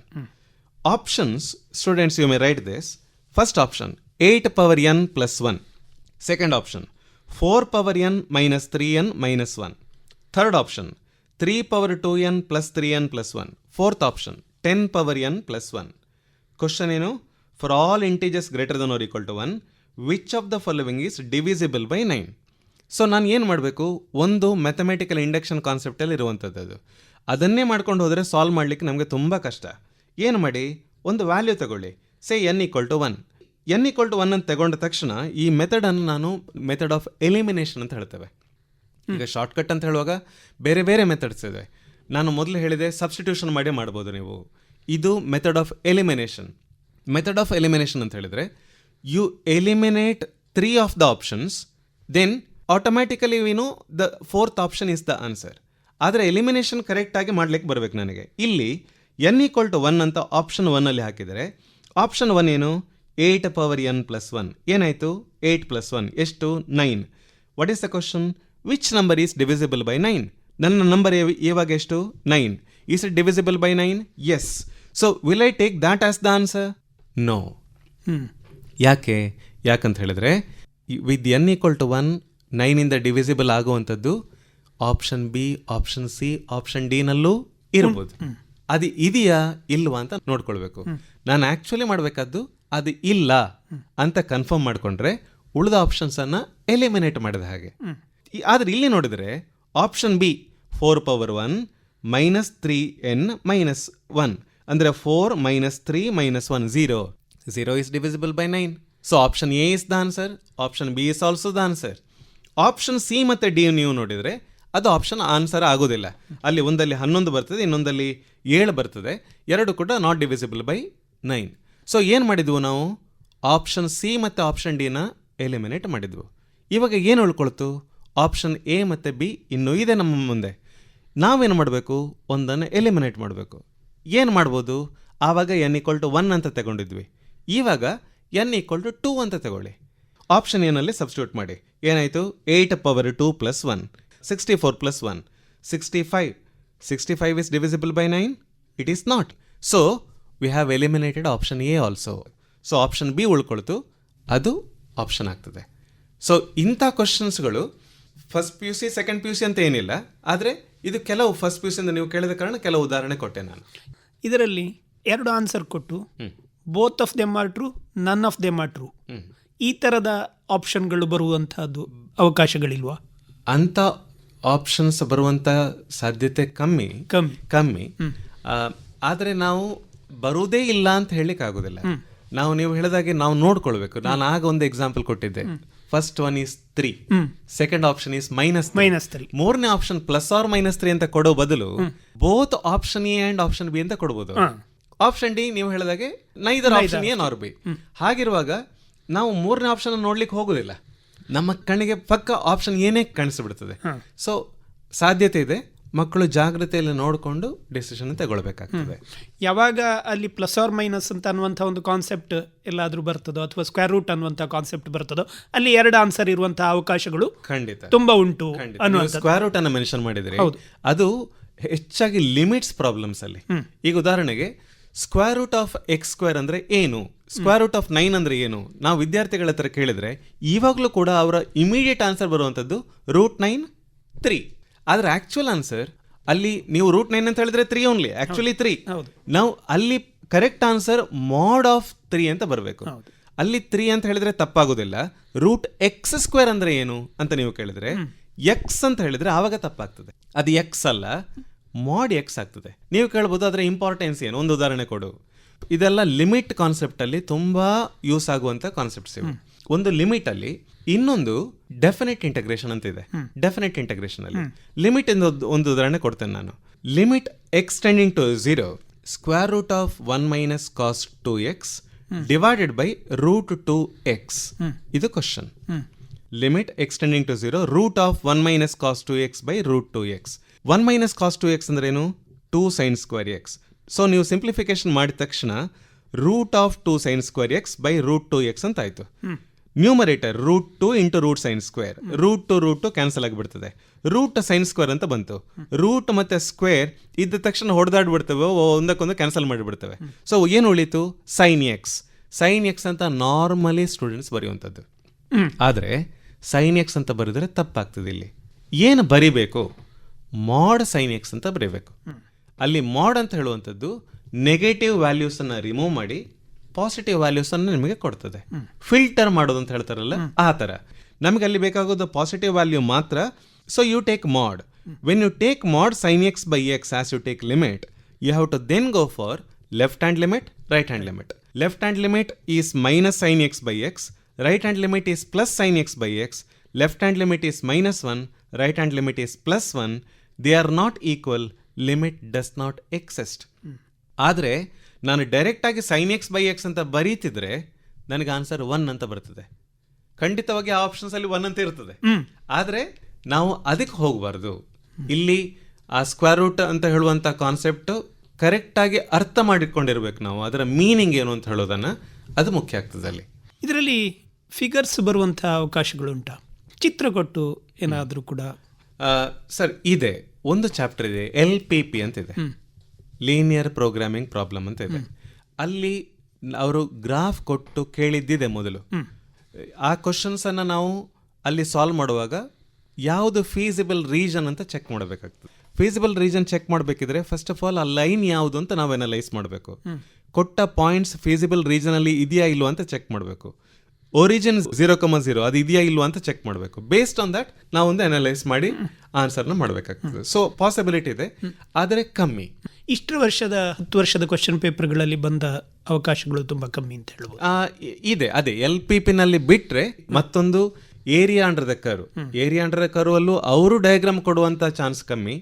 ನಾವೇ ಡಯಾಗ್ರಾಮ್ ಮಾಡಿ ಮಾಡಬೇಕಾಗ್ತದೆ. ಈಗ ನಾವೇ ಡಯಾಗ್ರಾಮ್ ಮಾಡಿ ಮಾಡಬೇಕಾದಂತಹ ಕಾನ್ಸೆಪ್ಟ್ಗಳು ಯಾವುದೆಲ್ಲ? ಒಂದು ನಾನು ಹೇಳಿದ ಹಾಗೆ LPP-ನಲ್ಲಿ ಖಂಡಿತವಾಗಿ ಆದರೂ ನಾವು ಅದನ್ನು ಡಯಾಗ್ರಾಮ್ ಮಾಡಿ ಮಾಡಬೇಕು. ಎರಡನೇದು ಏರಿಯಾ ಅಂಡರ್ ದ ಕರ್ವ್. ಅಲ್ಲಿ ಏರಿಯಾ ಅಂಡರ್ ದ ಕರ್ವ್ ಅಲ್ಲಿ ನಾವು ಫಸ್ಟ್ ಆಫ್ ಆಲ್ ನಮಗೇನು ಗೊತ್ತಿರಬೇಕು ಅಂತ ಹೇಳಿದ್ರೆ ವಾಟ್ ಫಾರ್ಮುಲಾ ಟು ಯೂಸ್ ಅಂತ ಹೇಳಿದ್ರೆ, ಅಂದರೆ 2 ಫಾರ್ಮುಲಾ ಇದೆ. As students you know, one is integration of y dx from a to b, second is integration of x dy from a to b. ಯಾವ formula ನಾವು ಯೂಸ್ ಮಾಡಬೇಕು ಅದು ನಾವು diagram draw ಮಾಡಿದರೆ ಮಾತ್ರ ಗೊತ್ತಾಗ್ತದೆ. ಈಗ ಡಯಾಗ್ರಾಮ್ ನಾವು ಡ್ರಾ ಮಾಡ್ತೇವೆ, ಏರಿಯಾ ನಮ್ಮ ಕಣ್ಣು ಮುಂದೆ ಬರ್ತದೆ ಡ್ರಾ ಮಾಡುವಾಗ. ಆ area if it is connected with x axis, then your formula should end with x. If it is connected with y axis, your formula should end with y. So ಅಲ್ಲಿ ಡಯಾಗ್ರಾಮನ್ನು draw ಮಾಡದೆ ನೀವು immediate ಆಗಿ ಮಾಡುವಂಥದ್ದು ತಪ್ಪಾಗ್ತದೆ. ಇನ್ನೊಂದು, ಇಂಟಗ್ರೇಷನಲ್ಲಿ ಕೆಲವೊಮ್ಮೆ root of or mod of cos x minus sine x ಅಂತ ಕೊಡುವಾಗ ನೀವು ಸೈನ್ ಎಕ್ಸ್ ಗ್ರಾಫ್ ಡ್ರಾ ಮಾಡಿ, ಕಾಸ್ ಎಕ್ಸ್ ಗ್ರಾಫ್ ಡ್ರಾ ಮಾಡಿ, ಯಾವುದು ಎಲ್ಲಿ ಜಾಸ್ತಿ ಅಂತ ನೋಡ್ಕೊಳ್ಳಿ, ನಂತರ ಅನಲೈಸ್ ಮಾಡಿ. ಸೊ ಅಂಥ ಪ್ರಾಬ್ಲಮ್ಸ್ಗಳಲ್ಲಿ ಕೂಡ ಡಯಾಗ್ರಾಮ್ ಡ್ರಾ ಮಾಡಿದರೆ ಸುಲಭ ಆಗ್ತದೆ ಅವರಿಗೆ. ಇಂಪಾರ್ಟೆಂಟ್ ಚಾಪ್ಟರ್ಗಳ ಬಗ್ಗೆ ನೀವು ಹೇಳಿದ್ರಿ. ಸೆಕೆಂಡ್ ಇಯರಲ್ಲಿ ಮ್ಯಾಟ್ರಿಸಸ್ ಆ್ಯಂಡ್ ಡಿಟರ್ಮಿನೆಂಟ್ಸ್ ಅಂತ ಹೇಳಿದ್ರಿ, ಅದೇ ರೀತಿ ಇಂಟಗ್ರೇಷನ್ ಹೇಳಿದ್ರಿ, ಡಿಫ್ರೆನ್ಸಿಯೇಷನ್ ಅನ್ನೋ ಬಗ್ಗೆ ಕೂಡ ಹೇಳಿದ್ರಿ. ಇದರಲ್ಲಿ ಎಷ್ಟು ಕಾನ್ಸಂಟ್ರೇಟ್ ಮಾಡಬೇಕು? ಓಕೆ, ನಾನು ಆವಾಗ ಹೇಳಿದಾಗೆ ಮ್ಯಾಟ್ರಿಸಸ್, ಡಿಟರ್ಮಿನೆಂಟ್ ಮತ್ತು ಇಂಟಗ್ರೇಷನ್ ನಾವು ನೋಡಿದರೆ ಅದು ಒಂದು ಸಿಂಹಪಾಲನ್ನು ತಗೊಳ್ತದೆ ಅಂತ ಹೇಳ್ಬೋದು. ಸೊ ಖಂಡಿತವಾಗಿ ಆದರೂ ಮಕ್ಕಳು ಅಲ್ಲಿ ಫೋಕಸನ್ನು ಮಾಡಬೇಕು, ಜಾಸ್ತಿ ಮಾಡಬೇಕು. ಮತ್ತು ಕಾಮನ್ ಆಗಿ ಅವರು ಏನು ಮಿಸ್ಟೇಕ್ ಮಾಡ್ತಾರೆ ಅದನ್ನು ಅಲ್ಲಿ ಅವಾಯ್ಡ್ ಮಾಡಬೇಕು. ಒಂದು ಉದಾಹರಣೆ ಹೇಳೋದಿದ್ರೆ, ಮ್ಯಾಟ್ರಿಸಸ್ ಅಲ್ಲಿ for example the value of a+b into a minus B, matrix a+b into a minus B ಅಂತ ಅವರು ಕೊಟ್ಟಿದ್ರೆ ಅದರ ವ್ಯಾಲ್ಯೂ ಎಷ್ಟು? ಇವಾಗ ಅಲ್ಲಿ a+b into a minus B ಅಂತ ಹೇಳಿದ ತಕ್ಷಣ a² ಮೈನಸ್ b², ನಾವು ಹೈಸ್ಕೂಲಲ್ಲಿ ಕಲಿತ ಫಾರ್ಮುಲಾ ನೆನಪಿಗೆ ಬರ್ತದೆ. a² minus b². a² minus b² ಸರಿನಾ? ಅಲ್ಲಿ ಸರಿ ಅಲ್ಲ.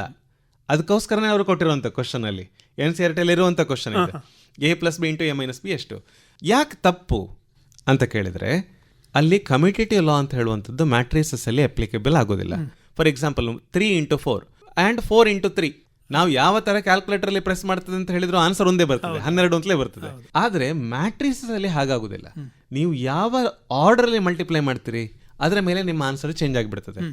ಇಲ್ಲಿ ಮೇನ್ ಪ್ರಾಬ್ಲಮ್ ಏನಾಗೋದು ಅಂತ ಹೇಳಿದ್ರೆ, ಯಾವಾಗಿಂದ ನಾವು ಮ್ಯಾಥ್ಸ್ ಕಲೀಲಿಕ್ಕೆ ಸ್ಟಾರ್ಟ್ ಮಾಡಿರ್ತೇವೆ, ಪ್ರತಿ ವರ್ಷನೂ ನಾವು ಕಲಿತಾ ಒಂದು ವಿಷಯ ನಮಗೆ ಮನಸ್ಸಿಗೆ ಮನದಟ್ಟಾಗಿಬಿಟ್ಟಿರ್ತದೆ. ಕಮ್ಯುಟೇಟಿವ್ ಲಾ ಅಂತ ಹೇಳುವಂಥದ್ದು ಸತ್ಯ, 2x3 ಮತ್ತೆ 3x2 ಅಲ್ಲ ಅಂತ ಹೇಳುವ ಚಾನ್ಸೇ ಇಲ್ಲ, ಯೂನಿವರ್ಸಲ್ ಟ್ರೂತ್. ಆದರೆ ಸಡನ್ ಆಗಿ ಅವರಿಗೆ ಮ್ಯಾಟ್ರಿಕ್ಸ್ ಯಾವಾಗ ನಾವು ಇಂಟ್ರೊಡ್ಯೂಸ್ ಮಾಡ್ತೇವೆ, ಇಷ್ಟರವರೆಗೆ ಯಾವುದನ್ನ ಸತ್ಯ ಸತ್ಯ ಅಂತ ಒಪ್ಕೊಂಡು ಬಂದಿದ್ರು ಅದು ಸಡನ್ ಆಗಿ ಸುಳ್ಳಾಗಿ ಬಿಡ್ತದೆ. ಅದು ನಮ್ಮ ಬುದ್ಧಿಯೊಳಗದ ಇಂಟರ್ನಲೈಸ್ ಆಗಬೇಕಿದ್ರೆ, ಮನದಟ್ಟಾಗಬೇಕಿದ್ರೆ ನಮಗೆ ಸ್ವಲ್ಪ ಸಮಯ ತಗೊಳ್ತದೆ. ಡೇನಿಯಲ್ ಕೀಮನ್ ಅಂತ ಇದ್ದಾನೆ, ನಿಮ್ಗೆ ಗೊತ್ತಿರ್ಬೋದು. ಥಿಂಕಿಂಗ್ ಫಾಸ್ಟ್ ಆ್ಯಂಡ್ ಸ್ಲೋ ಅಂತ ಒಂದು ಬುಕ್ ಬರೆದಿದ್ದಾನೆ ಅವರು.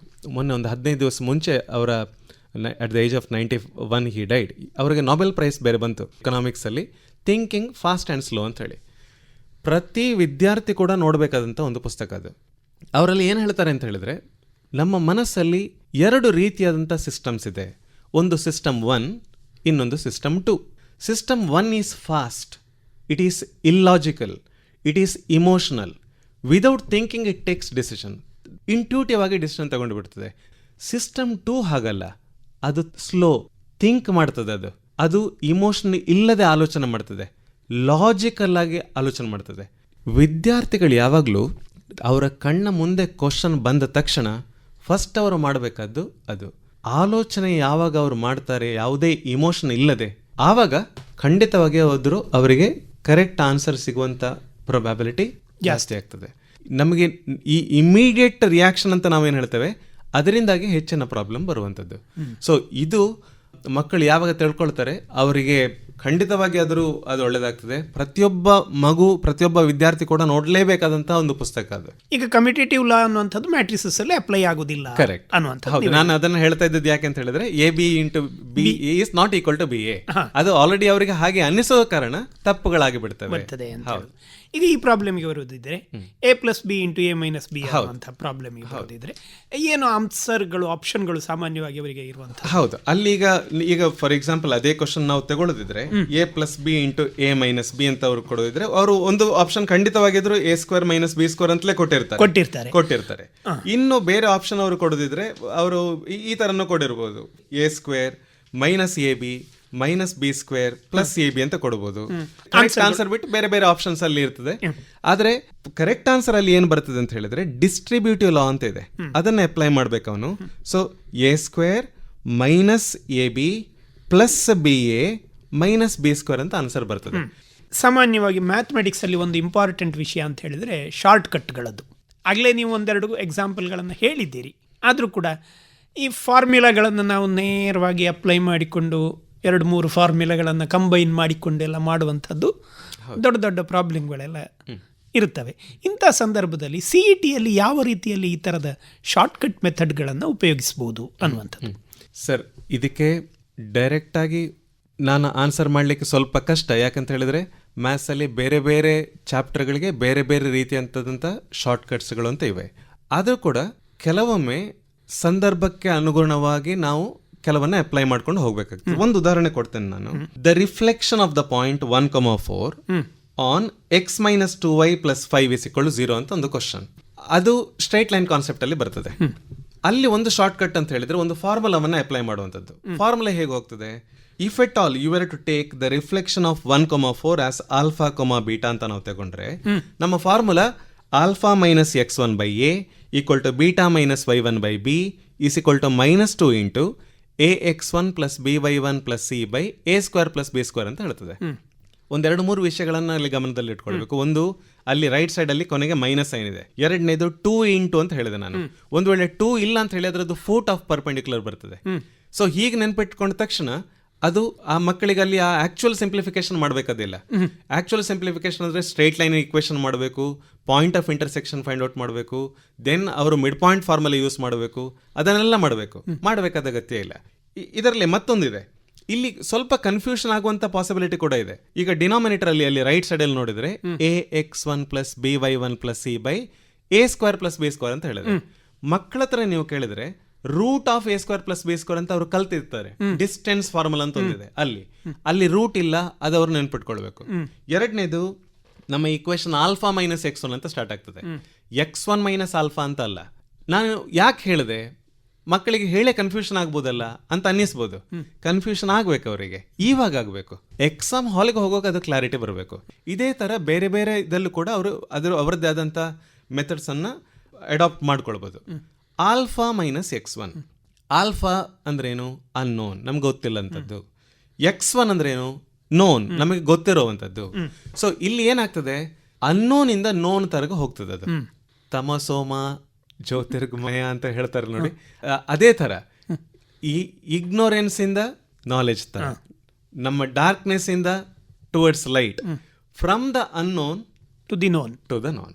ಇದು ಈ ಎಕ್ಸಾಂಪಲ್ ನಾನು ಯಾಕೆ ಕೊಟ್ಟೆ ಅಂತ ಹೇಳಿದ್ರೆ, ಆ ಶ್ಲೋಕ ಹೆಚ್ಚಾಗಿ ಮಕ್ಕಳಿಗೆ ಗೊತ್ತಿರ್ತದೆ. ಎಕ್ಸಾಮ್ ಹಾಲಲ್ಲಿ ಕೂತ್ಕೊಂಡು ಒಂದು ಕ್ಷಣಕ್ಕೆ ಆ ಶ್ಲೋಕ ಮನಸ್ಸಿಗೆ ಬಂದರೂ ಸಾಕು, ಈ ಫಾರ್ಮುಲಾದಲ್ಲಿ ಕ್ಲಾರಿಟಿ ಬರ್ತದೆ. Alpha minus X1 X1 minus ಆಲ್ಫಾನ, ಅಲ್ಲಿ ಇರುವಂತಹ ಸಂಶಯ ದೂರ ಆಗಿಬಿಡ್ತದೆ. ಇದು ಜಸ್ಟ್ ಒಂದು ಎಕ್ಸಾಂಪಲ್ ಹೇಳಿದೆ ಅಷ್ಟೇ ನಾನು. ಇನ್ನೊಂದು ಶಾರ್ಟ್ ಕಟ್ ಅಂತ ನಾವು ನೋಡಿದ್ರೆ, X-1 X-2 X-3 integration of that is equal to how much ಅಂತ ಒಂದು ಕ್ವಶನ್. ಪಾರ್ಷಿಯಲ್ ಫ್ರಾಕ್ಷನ್ ಯೂಸ್ ಮಾಡ್ಬೇಕು ನಾವು. ಪಾರ್ಷಿಯಲ್ ಫ್ರಾಕ್ಷನ್ ಅಲ್ಲಿ ರೈಟ್ ಸೈಡ್ ಅಲ್ಲಿ ಏನು ಬರ್ತದೆ, a/x-1 plus b/x-2 plus c/x-3 ಅಂತ ಬರ್ತದೆ. You have to find a b c. ಅಲ್ಲಿ a ಫೈಂಡ್ ಔಟ್ ಮಾಡಬೇಕಿದ್ರೆ ಅದರ ಡಿನಾಮಿನೇಟರ್ ಅಲ್ಲಿ ಏನಿದೆ ಅಂತ ನೋಡಿ. a/x-1 ಡಿನಾಮಿನೇಟರ್ ಅಲ್ಲಿ x-1 ಇದೆ. First of all equate it to 0, solve, you get x = 1. Substitute that value in the left hand side, all those places except that term which makes the denominator 0. x = ಏನನ್ನು substitute ಮಾಡೋದು? 1.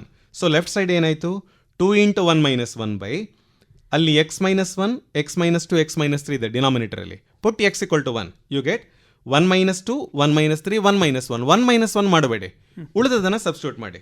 So ನಿಮ್ಗೆ ಏನು ಸಿಕ್ತು, 2 × 1 - 1 by 1 - 2 × 1 - 3 ಅಂತ ಸಿಕ್ತು.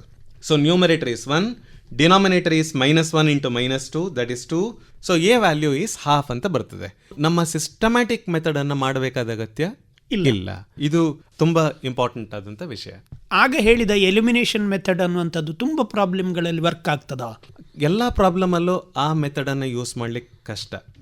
ಈಗ ಒಂದು example ಹೇಳೋದಿದ್ರೆ, the order of the differential equation y is equal to c1 into e power c2 plus x plus c3 into e power c4 plus x ಅಂತ ಕೊಟ್ಟಿದ್ರೆ, ಅಲ್ಲಿ ಎಲಿಮಿನೇಷನ್ ಮೆಥಡ್ನ ಅಷ್ಟು ಸುಲಭದಲ್ಲಿ ಯೂಸ್ ಮಾಡಲಿಕ್ಕೆ ಆಗೋದಿಲ್ಲ ನಮಗೆ. ಅಲ್ಲಿ ನಾವು ಏನು ಮಾಡಬೇಕು, ನಂಬರ್ ಆಫ್ ಪ್ಯಾರಾಮೀಟರ್ಸ್ ಅನ್ನು ಚೆಕ್ ಮಾಡಬೇಕು. ಮೇಲ್ನೋಟಕ್ಕೆ ಏನು ಕಾಣ್ತದೆ, c1 c2 c3 c4 4 parameter ಇದ್ದ ಹಾಗೆ ಕಾಣ್ತದೆ.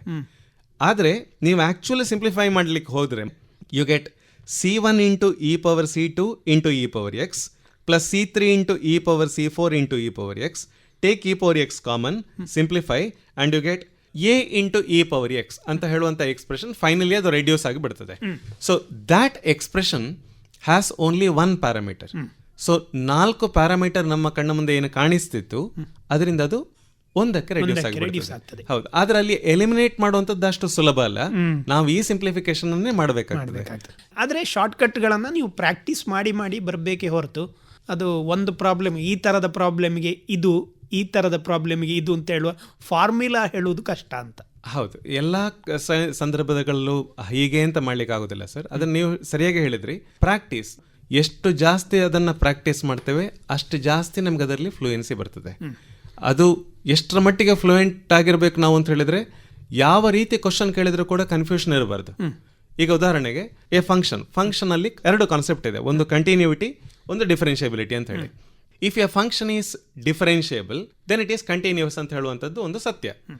ಮಕ್ಕಳಿಗೆ ಅಲ್ಲಿ ಕಂಟಿನ್ಯೂಸ್ ಆದರೆ ಡಿಫರೆನ್ಷಿಯಬಲ್ ಆದರೆ ಕಂಟಿನ್ಯೂಸ್ ಅಂತ ಕನ್ಫ್ಯೂಷನ್ ಇರಬಾರ್ದು. ಅಷ್ಟರ ಮಟ್ಟಿಗೆ ಅವರು ಕ್ಲಿಯರ್ ಆಗಿ ಅದನ್ನು ತಿಳ್ಕೊಳ್ಬೇಕು. ಇಲ್ಲಿ ಅದನ್ನ ಕ್ಲಿಯರ್ ಮಾಡೋದಕ್ಕೆ ಕೆಲವೆಲ್ಲ ಶಾರ್ಟ್ ಕಟ್ ಅನ್ನು ಅವರು ಯೂಸ್ ಮಾಡ್ಕೊಳ್ಬಹುದು. ಫಾರ್ ಎಕ್ಸಾಂಪಲ್, ಕಂಟಿನ್ಯೂಸ್ ಅಲ್ಲಿ it starts with the letter C, differentiable starts with the letter D. C ಅಂತ ಹೇಳುವಂಥದ್ದು 3ನೇ ಇಂಗ್ಲಿಷ್ ಆಲ್ಫಾಬೆಟ್, ಡಿ ಅಂತ ಹೇಳುವಂಥದ್ದು 4ನೇದು. ಈಗ ಒಬ್ಬ ವಿದ್ಯಾರ್ಥಿ ಅವನು 3ನೇ ಕ್ಲಾಸ್ ಪಾಸ್ ಆಗಿದ್ದಾನೆ ಅಂತ ಹೇಳಿ, ಆದರೆ 4ನೇ ಕ್ಲಾಸ್ ಅವನು ಪಾಸ್ ಆಗಲೇಬೇಕು ಅಂತ ಇಲ್ಲ. ಆದರೆ 4ನೇ ಕ್ಲಾಸ್ ಅವನು ಪಾಸ್ ಆಗಿದ್ದಾನೆ ಅಂತ ಹೇಳಿ ಆದರೆ ಆಗಿರ್ಲೇಬೇಕು. C for continuity, D for differentiability, D fourth, C third. Fourth pass ಆಗಿದ್ರೆ ಥರ್ಡ್ ಪಾಸ್. ಡಿಫರೆನ್ಷಿಯಬಿಲಿಟಿ ಆಗಿದ್ರೆ ಕಂಟಿನ್ಯೂಟಿ ಆಗಿದ್ರೆ ಡಿಫರೆನ್ಷಿಯಬಿಲಿಟಿ ಆಗಿರ್ಬೇಕು ಅಂತ ಇಲ್ಲ. ಕೆಲವೊಮ್ಮೆ ಆಗಿರ್ಬೋದು, ಆದ್ರೆ ಯಾವಾಗ್ಲೂ ಅಗತ್ಯ ಇಲ್ಲ. ನಾಟ್ ಆಲ್ವೇಸ್, ಖಂಡಿತ ಅಲ್ಲ. ಈಗ ಸಾಮಾನ್ಯವಾಗಿ ಪರೀಕ್ಷೆಯ ಸಮಯದಲ್ಲಿ ಮಕ್ಕಳು ತುಂಬ ಪ್ರಾಬ್ಲಮ್ಗಳನ್ನು ಸಾಲ್ವ್ ಮಾಡ್ತಾರೆ. ಆದರೆ ಪರೀಕ್ಷೆಯ ಸಂದರ್ಭದಲ್ಲಿ ಮಾಡುವಂಥ ತಪ್ಪುಗಳು ಕೆಲವಿರುತ್ತವೆ. ಮುಖ್ಯವಾಗಿ ಮ್ಯಾಥಮೆಟಿಕ್ಸಲ್ಲಿ ಏನು ತಪ್ಪುಗಳನ್ನು ಮಾಡ್ತಾರೆ? ಹೌದು, ಕೆಲವು ಆಬ್ವಿಯಸ್ ಮಿಸ್ಟೇಕ್ಸ್ ಅಂತ ಇರ್ತವೆ. ನಾನು ಆಗೊಂದು ಹೇಳಿದೆ ನಿಮಗೆ, A+B × A - B = A² - B² ಅಂತ ಹೇಳುವಂಥದ್ದು ಆ ಥರದ್ದು. ಇನ್ನು ಕೆಲವು ಮ್ಯಾಟ್ರಿಸಸ್ ಅಂಡ್ ಡಿಟರ್ಮಿನೆಂಟ್ ಅಂತ ಒಂದು ಚಾಪ್ಟರ್ ಇದೆ. ಅಲ್ಲಿ ನಾವು ನೋಡಿದರೆ ಡಿಟರ್ಮಿನೆಂಟ್ ಆಫ್ A ಇನ್ವರ್ಸ್ ಅದರ ವ್ಯಾಲ್ಯೂ ಎಷ್ಟು, ಮಕ್ಕಳಿಗೆ ಹೆಚ್ಚಾಗಿ ಅದರಲ್ಲಿ ಕನ್ಫ್ಯೂಷನ್. 1/determinant ಅಂತ ಹೇಳುವಂಥದ್ದು correct answer. Determinant of KA K⁴n × determinant ಅಂತ ಬರಬೇಕು, K × determinant ಅಂತ ಬರೆದು ಬಿಡ್ತಾರೆ. ಅಲ್ಲಿ ಆರ್ಡರ್ ಇಂಪಾರ್ಟೆಂಟ್ ಆಗ್ತದೆ. ಮತ್ತೆ ಕೆಲವೊಮ್ಮೆ ಮ್ಯಾಥಮೆಟಿಕಲ್ ರೀಸನಿಂಗ್ ಅಂತ ಒಂದು ಕಾನ್ಸೆಪ್ಟ್ ಇದೆ, ಅಲ್ಲಿ ನೆಗೇಷನ್ ಆಫ್ ಸ್ಟೇಟ್ಮೆಂಟ್ ಅಂತ ಬರ್ತದೆ. For example, if it is the month of May then it is hot, ಅದನ್ನು ನೆಗೇಷನ್ ಮಾಡು. ಬೇರೆ ಬೇರೆ ನಮ್ಮನ್ನ ಆನ್ಸರ್ ಬರ್ತದೆ ಮಕ್ಕಳಿಂದ. If it is May then it is not hot, if it is October then it is cool, ಏನೋ ಹೇಳ್ತಾರೆ. ಆದರೆ ಕರೆಕ್ಟ್ ಆದಂಥದ್ದು ಅಲ್ಲಿ ಒಂದು ಫಾರ್ಮುಲಾ ಅಪ್ಲೈ ಮಾಡಬೇಕು ಅವರು. ನೆಗೇಷನ್ ಆಫ್ P × Q ಅಂದರೆ P ಆ್ಯಂಡ್ ನೆಗೇಷನ್ Q ಅಂತ ಬರ್ತದೆ. ಯಾವಾಗ ಫಾರ್ಮುಲಾ ಅಪ್ಲೈ ಮಾಡ್ತಾರೆ ಆವಾಗ ತಪ್ಪಾಗುವಂಥ ಚಾನ್ಸೇ ಇಲ್ಲ. ಪಿ ಅಂದರೆ it is May and it is not hot. ಇನ್ನೊಂದು ಎಕ್ಸಾಂಪಲ್ ಹೇಳೋದಿದ್ರೆ, ಡೊಮೈನ್ ಮತ್ತು range of inverse trigonometric function. ನಾನು ಆವಾಗಲೇ ಹೇಳಿದೆ, ಅದು ನಂಬರಾ ಅಥವಾ ಆಂಗಲ ಅಂತ ಕ್ಲಾರಿಟಿ ಇರಬೇಕು. ಸೈನ್ ಇನ್ವರ್ಸ್ ಎಕ್ಸ್ ಅಂತ ಹೇಳುವಂಥದ್ದು ನಂಬರ್, ಸೈನ್ ಆಫ್ ಎಕ್ಸ್ ಅಂತ ಹೇಳುವಂಥದ್ದು ಆಂಗಲ್. ಅಲ್ಲಿ ಥೀಟಾ ಅಂತ ಕೊಡಬೇಕಾದಿಲ್ಲ, ಅಲ್ಲಿ ಎಕ್ಸ್ ಅಂತಲೇ ಕೊಡ್ಬೋದು. ಆವಾಗ ಮಕ್ಕಳಲ್ಲಿ ಚಂಚಲತೆ ಬರಬಾರದು. ಅದು ಥೀಟಾ ಅಂತ ಹೇಳಿ ಕೊಟ್ಟ ಕೂಡಲೇ ಅವರ ತಲೆಯಲ್ಲಿ ಆಂಗಲ್ ಅಂತ ಅನ್ನುವಂಥದ್ದು ಹೋಗ್ತದೆ. ಎಕ್ಸ್ ಅಂತ ಕೊಟ್ರೆ ಆಂಗಲ್ ಬರುವುದೇ ಇಲ್ಲ, ಮುಖ್ಯವಾಗಿ ಅದು ನಂಬರ್ ಅಂತಲೇ ಬರ್ತದೆ. ಹೌದು. ಇನ್ನೊಂದು ಜಸ್ಟ್ ಒಂದು ಎಕ್ಸಾಂಪಲ್ ಹೇಳೋದಿದ್ರೆ, ಈಗ ಎಲಿಪ್ಸ್ ಮತ್ತೆ ಹೈಪರ್ಬೋಲದಲ್ಲಿ ಅಲ್ಲಿ eccentricity formula ಎಲಿಪ್ಸಿಗಾದರೆ B² = A² × 1 - E² ಅಂತ ಬರ್ತದೆ. ಹೈಪರ್ಬೋಲದಲ್ಲಿ E² - 1 ಅಂತ ಬರ್ತದೆ. ಅಲ್ಲಿ ಮಿಸ್ಟೇಕ್ಸ್ ಮಾಡ್ತಾರೆ ಮಕ್ಕಳು. ಇನ್ನೊಂದು ಇಂಟಗ್ರೇಷನ್ ಅಲ್ಲಿ, ಇವಾಗ ನೀವು ಹೇಳಿದ್ರಿ ಎಕ್ಸ್ ಅಂದ್ರೆ ನಂಬರ್, ಥೀಟಾ ಅಂದ್ರೆ ಆಂಗಲ್ ಅಂತ ಹೇಳಿ. ಆಂಗಲ್ ಅಂತ ಹೇಳಿದ ತಕ್ಷಣ ಅದು ಕಾನ್ಸ್ಟೆಂಟ್ ಅಂತ ಹೇಳುವ ಫೀಲಿಂಗ್ ಒಂದು ಬಂದು ಬಿಡ್ತದೆ. ಸೊ ಅಲ್ಲಿ cos x - cos θ ಅಂತ ನೀವು ಕೊಟ್ರೆ integration with respect to what ಅಂತ ಮಕ್ಕಳು ನೋಡಬೇಕು. ಕೆಲವೊಮ್ಮೆ ಇಟ್ ಕ್ಯಾನ್ ಬಿ dx, ಕೆಲವೊಮ್ಮೆ it can be dθ. dx ಅಂತ ಇದ್ರೆ integration with respect to x, dθ ಅಂತ ಇದ್ರೆ integration with respect to theta. Integration with respect to theta ಆದ್ರೆ theta is the variable, x ಅನ್ನ ಕಾನ್ಸ್ಟೆಂಟ್ ಅಂತ treat ಮಾಡಬೇಕು. With respect to x ಆದ್ರೆ x ಅನ್ನ ವೇರಿಯಬಲ್, ಥೀಟಾವನ್ನ ಕಾನ್ಸ್ಟೆಂಟ್ ಅಂತ ಟ್ರೀಟ್ ಮಾಡಬೇಕು. ಮತ್ತೊಂದು ಕಾಮನ್ಲಿ ಮಿಸ್ಟೇಕ್ ಮಾಡುವಂಥದ್ದು ಕಂಪ್ಲೀಷನ್ ಆಫ್ ಸ್ಕ್ವೇರ್ ಕಾನ್ಸೆಪ್ಟ್ ಅಲ್ಲಿ. ತುಂಬಾ ಯೂಸ್ಫುಲ್ ಆದಂಥ ಕಾನ್ಸೆಪ್ಟ್ ಇದು. ಫಾರ್ ಎಕ್ಸಾಂಪಲ್ x² + 6x + 4 ಅಂತ ಅವನು ಕೊಟ್ಟಿದ್ರೆ ಇದು ಬೇರೆ ಬೇರೆ ಪ್ಲೇಸ್ ಅಲ್ಲಿ ಬರ್ಬೋದು. ರೇಂಜ್ ಆಫ್ ಫಂಕ್ಷನ್ ಅಂತ ಕೇಳ್ಬೋದು, ಅವನು ಇಂಟಗ್ರೇಟ್ ಮಾಡು ಅಂತ ಕೇಳ್ಬೋದು, ಡೊಮೈನ್ ಆಫ್ ಫಂಕ್ಷನ್ ಏನು ಅಂತ ಕೇಳ್ಬೋದು. ಪರ್ಫೆಕ್ಟ್ ಆಗಿ ಮಕ್ಕಳಿರಬೇಕು ಕಂಪ್ಲೀಷನ್ ಆಫ್ ಸ್ಕ್ವೇರ್ ಮಾಡೋದಲ್ಲಿ. ಮಿಸ್ಟೇಕ್ಸ್ ಆಗ್ತವೆ. x + half of coefficient of x, coefficient of x ಇಲ್ಲಿ 6, half of that ಅಂದ್ರೆ 3 whole square minus square of the number that has been written last ಗೆ ಬರೋದಿರುವಂತದ್ದವರು 3 ಅದರ ಸ್ಕ್ವೇರ್. ಮತ್ತಲ್ಲಿ ಏನಿದೆಯೋ ಅದು. ಇದು ಸಿಂಪಲ್ ಕಾನ್ಸೆಪ್ಟ್, ಆದ್ರೆ ಫ್ಲೂಯೆನ್ಸಿ ಇರೋದಿಲ್ಲ ಮಕ್ಕಳಲ್ಲಿ. ಯಾವಾಗ ಫ್ಲೂಯೆನ್ಸಿ ಇರೋದಿಲ್ಲ, ಫ್ಲೂಯೆನ್ಸಿ ಇಲ್ಲ ಅಂತ ಹೇಳಿದ್ರೆ ಟೈಮ್ ಜಾಸ್ತಿ ಹೋಗ್ತದೆ. ಜಾಸ್ತಿ ಅಂತ ಹೇಳಿದ ತಕ್ಷಣ ಮಿಸ್ಟೇಕ್ಸ್ ಆಗುವಂತ ಚಾನ್ಸಸ್ ಜಾಸ್ತಿ ಆಗ್ತದೆ. ಸೊ ಇದನ್ನೆಲ್ಲ ಅವಾಯ್ಡ್ ಮಾಡೋದಕ್ಕೆ ಎಷ್ಟು ಪ್ರಾಕ್ಟೀಸ್ ಇವಾಗ ಮಾಡ್ತಾರೆ ಅಷ್ಟು ಒಳ್ಳೇದು. ಜೊತೆಗೆ ಕೆಲವು ಸಲ ಹಳೆಯ ಕ್ವಶನ್ ಪೇಪರ್ಗಳನ್ನು ತಲೆ ಇಟ್ಕೊಂಡು first line of the problem ನೋಡಿ ಆ ಕ್ವಶನ್ ಅದೇ ಅಂತ ಹೇಳುವಂತ ಯೋಚನೆ ಮಾಡುವಂತ ಕ್ರಮವು ಉಂಟು. ಹೌದು, ಖಂಡಿತ ತುಂಬಾ ಇಂಪಾರ್ಟೆಂಟ್ ಸರ್ ಆ ವಿಷಯ. ಯಾಕಂತ ಹೇಳಿದ್ರೆ ನೋಡುವಾಗ ಅದು ಹಾಗೆ ಅಂತ ಕಾಣ್ತದೆ, ಬೆಳ್ಳಗಿರುವುದೆಲ್ಲ ಹಾಗೆ ಅಂತ ಹೇಳಿದಾಗೆ ನಮಗೆ ಫಸ್ಟ್ 2 ಲೈನ್ ಹಾಗೆ ಅನಿಸ್ಬೋದು. ನಂಬರ್ಸ್ ಚೇಂಜ್ ಇರ್ಬೋದು, ಕೊಟ್ಟಂತ ಕ್ವಶನ್ ನ ಭಾವ ಅಲ್ಲಿ ಬೇರೆ ಇರಬಹುದು. ಅಲ್ಲಿ ಅನಲೈಸ್ ಮಾಡಿ ಅಲ್ಲಿ ಯಾವುದು ಕಾನ್ಸೆಪ್ಟ್ ಅಲ್ಲಿ ಕೇಳಿದ್ದಾರೆ ಅಂತ ಹೇಳುವಂಥದ್ದು, ಆ ಎನಾಲಿಸಿಸ್ ಮಕ್ಕಳು ಮಾಡ್ಲಿಕ್ಕೆ ಕಲಿತ್ರೆ ಪ್ರಾಬ್ಲಮ್ ಸಾಲ್ವಿಂಗ್ ಖಂಡಿತ ತುಂಬಾ ಸುಲಭ ಆಗ್ತದೆ. ಈಗ ಲಾಸ್ಟ್ ಮಿನಿಟಿಗೆ ಮಕ್ಕಳು ಏನು ಮಾಡಬೇಕು? ಒಂದು, ಖಂಡಿತ ಪ್ರೀವಿಯಸ್ಲಿ ಆಸ್ ಕ್ವಶನ್ಸ್ ಅನ್ನ ಸಾಲ್ವ್ ಮಾಡಬೇಕು. ಅದೇ ಕ್ವಶನ್ ಬರ್ತಿದೆ ಅಂತ ಖಂಡಿತ ಅಲ್ಲ, ಬರುವಂತ ಚಾನ್ಸಸ್ ತುಂಬಾ ಕಮ್ಮಿ. ಆದ್ರೆ ಕಾನ್ಸೆಪ್ಟ್ ಇಷ್ಟೇ ಇರುವಂತದ್ದು. ಆ ಕಾನ್ಸೆಪ್ಟ್ ಇಂದ ಕೇಳುವಂತ ಪಾಸಿಬಿಲಿಟಿ ಈ ತರ ಕ್ವಶನ್ ಕೇಳ್ಬೋದು ಅಂತ ಹೇಳುವಂಥದ್ದು ಅಷ್ಟೇ. ಸೊ ಅವ್ರು ಅದನ್ನ ಸಾಲ್ವ್ ಮಾಡಲೇಬೇಕು. ಎರಡನೇದು, NCERTಯಲ್ಲಿ ಪ್ರತಿ ಚಾಪ್ಟರ್ ಅಲ್ಲೂ ಕೂಡ ಆ ಎಕ್ಸೆಂಪ್ಲರ್ ಅನ್ನು ಅವರನ್ನು ಓಪನ್ ಮಾಡಿ ನೋಡಿದ್ರೆ, ಅವ್ರ ಹತ್ರ ಇವಾಗ ಇಲ್ಲ ಅಂತ ಹೇಳಿದ್ರೆ ವೆಬ್ಸೈಟ್ಗೆ ಹೋಗಿ ನೋಡಿದ್ರೆ ಆಗ್ತದೆ. ಜಸ್ಟ್ NCERT ಅಂತ ಅವರು ಎಕ್ಸೆಂಪ್ಲರ್ ಅಂತ ಗೂಗಲ್ ಸರ್ಚ್ ಕೊಟ್ಟರೆ ಬರ್ತದೆ. ಅದರಲ್ಲಿ ಇರುವಂತಹ questions MCQs plus fill in the blanks ಅದನ್ನು ಸಾಲ್ವ್ ಮಾಡುವಂಥದ್ದು. ಫಾರ್ಮುಲಾನ ಕರೆಕ್ಟಾಗಿ ನೋಟ್ ಮಾಡಿರುವಂಥದ್ದು. ಒಂದು ಫಾರ್ಮುಲಾ ಬುಕ್ ಅಂತ ಅವ್ರು ಮಾಡಿದ್ರು ಬೆಸ್ಟ್ ಇರ್ತದೆ. ಯಾಕಂತ ಹೇಳಿದ್ರೆ ಅವ್ರು ಆಚೀಚೆ ಹೋಗುವಾಗ ರಿಲ್ಯಾಕ್ಸ್ ಆಕ್ಷನ್ ಆಗ್ತದೆ. ಅದರ ಜೊತೆಯಲ್ಲಿ ಈ ಫಾರ್ಮುಲಾನ ಪಕ್ಕ ಕೇಳಿ ನಾನು ರಿಕಾಲ್ ಮಾಡ್ಲಿಕ್ಕೆ ಆಗ್ತದೆ ಅಂತ ಹೇಳಿದ್ರೆ ಕಾನ್ಫಿಡೆನ್ಸ್ ಇದೆ, ಅದು ಖಂಡಿತವಾಗಿ ಅದ್ರ ಮೇಲೆ ಹೋಗ್ತದೆ. ಸೊ ಅದನ್ನು ಅವರು ಮಾಡಬೇಕು ಈ ಮೂಮೆಂಟಲ್ಲಿ. ಒಂದು ಅತಿ ಮುಖ್ಯ ಅಂಥದ್ದು ನನಗನ್ಸೋವಂಥದ್ದು ಸರ್, ಕರೆಕ್ಟಾಗಿ ರಾತ್ರಿ ನಿದ್ದೆ ಮಾಡುವಂಥದ್ದು. ಎಕ್ಸಾಮಿಗೆ 4 ದಿವಸ ಇದೆ, 5 ದಿವಸ ಇದೆ ಅಂತ ಹೇಳುವಾಗ ನಿದ್ದೆ ಕೆಟ್ಟು ಓದಲಿಕ್ಕೆ ಹೋಗ್ತಾರೆ. ಅದು ಮಾಡೋದ್ರಿಂದ ಥಿಂಕಿಂಗ್ ಎಬಿಲಿಟಿಗೆ ಖಂಡಿತವಾಗಿ ಅದರಿಂದ ಮಾರಕ ಆಗ್ತದೆ. ನನ್ನ ಮನಸ್ಸು ಚಂಚಲ ಆಗಿದ್ದು, ತಲ್ಲಣ ಆಗಿದ್ದು, ಅದಕ್ಕೆ ನಿದ್ದೆ ಇಲ್ಲ, ಅದು ಕಷ್ಟದಲ್ಲಿದೆ ಅಂತ ಹೇಳಿದ್ರೆ ಅದು ಪಾಪ ಥಿಂಕ್ ಆದರೂ ಹೇಗೆ ಮಾಡ್ತದೆ. ಸೊ ಖಂಡಿತವಾಗಿ ಅದನ್ನು ಮಕ್ಕಳು ಗಮನದಲ್ಲಿ ಇಟ್ಕೊಳ್ಬೇಕು. ಹಾಗೆ ಮಾಡಿದರೆ ನನಗನ್ನಿಸ್ತದೆ ಮಕ್ಕಳು ಅವರ ಬೆಸ್ಟನ್ನು ಕೊಡ್ಲಿಕ್ಕೆ ಸಾಧ್ಯ ಆಗ್ತದೆ ಅಂತ ಹೇಳಿ. ಒಳ್ಳೆಯದು ಶ್ಯಾಮ್ ಪ್ರಸಾದ್ ಅವರೇ. ಮುಖ್ಯವಾಗಿ ಮ್ಯಾಥಮೆಟಿಕ್ಸ್ ಅನ್ನುವಂಥ ಒಂದು ವಿಷಯದ ಬಗ್ಗೆ ಮೇಲಿಂದ ಮೇಲೆ ಕೆಲವು ಬೆಳಕು ಚೆಲ್ಲುವಂತಹ ಪ್ರಯತ್ನವನ್ನು ಮಾಡಿದ್ದೇವೆ. ಈ ಕಾರ್ಯಕ್ರಮದಲ್ಲಿ ಬಂದು ಇಂತಹ ಸಬ್ಜೆಕ್ಟ್ನ ಒಂದು ಒಳನೋಟವನ್ನು ನೀವು ಕೊಟ್ಟಿದ್ದೀರಿ. ಇಲ್ಲಿಯವರೆಗೆ ಬಂದು ಈ ಕಾರ್ಯಕ್ರಮದಲ್ಲಿ ಭಾಗವಹಿಸಿದ್ದಕ್ಕೆ ಧನ್ಯವಾದಗಳು ಸರ್. ನಮಸ್ಕಾರ. ನಮಸ್ಕಾರ ಸರ್.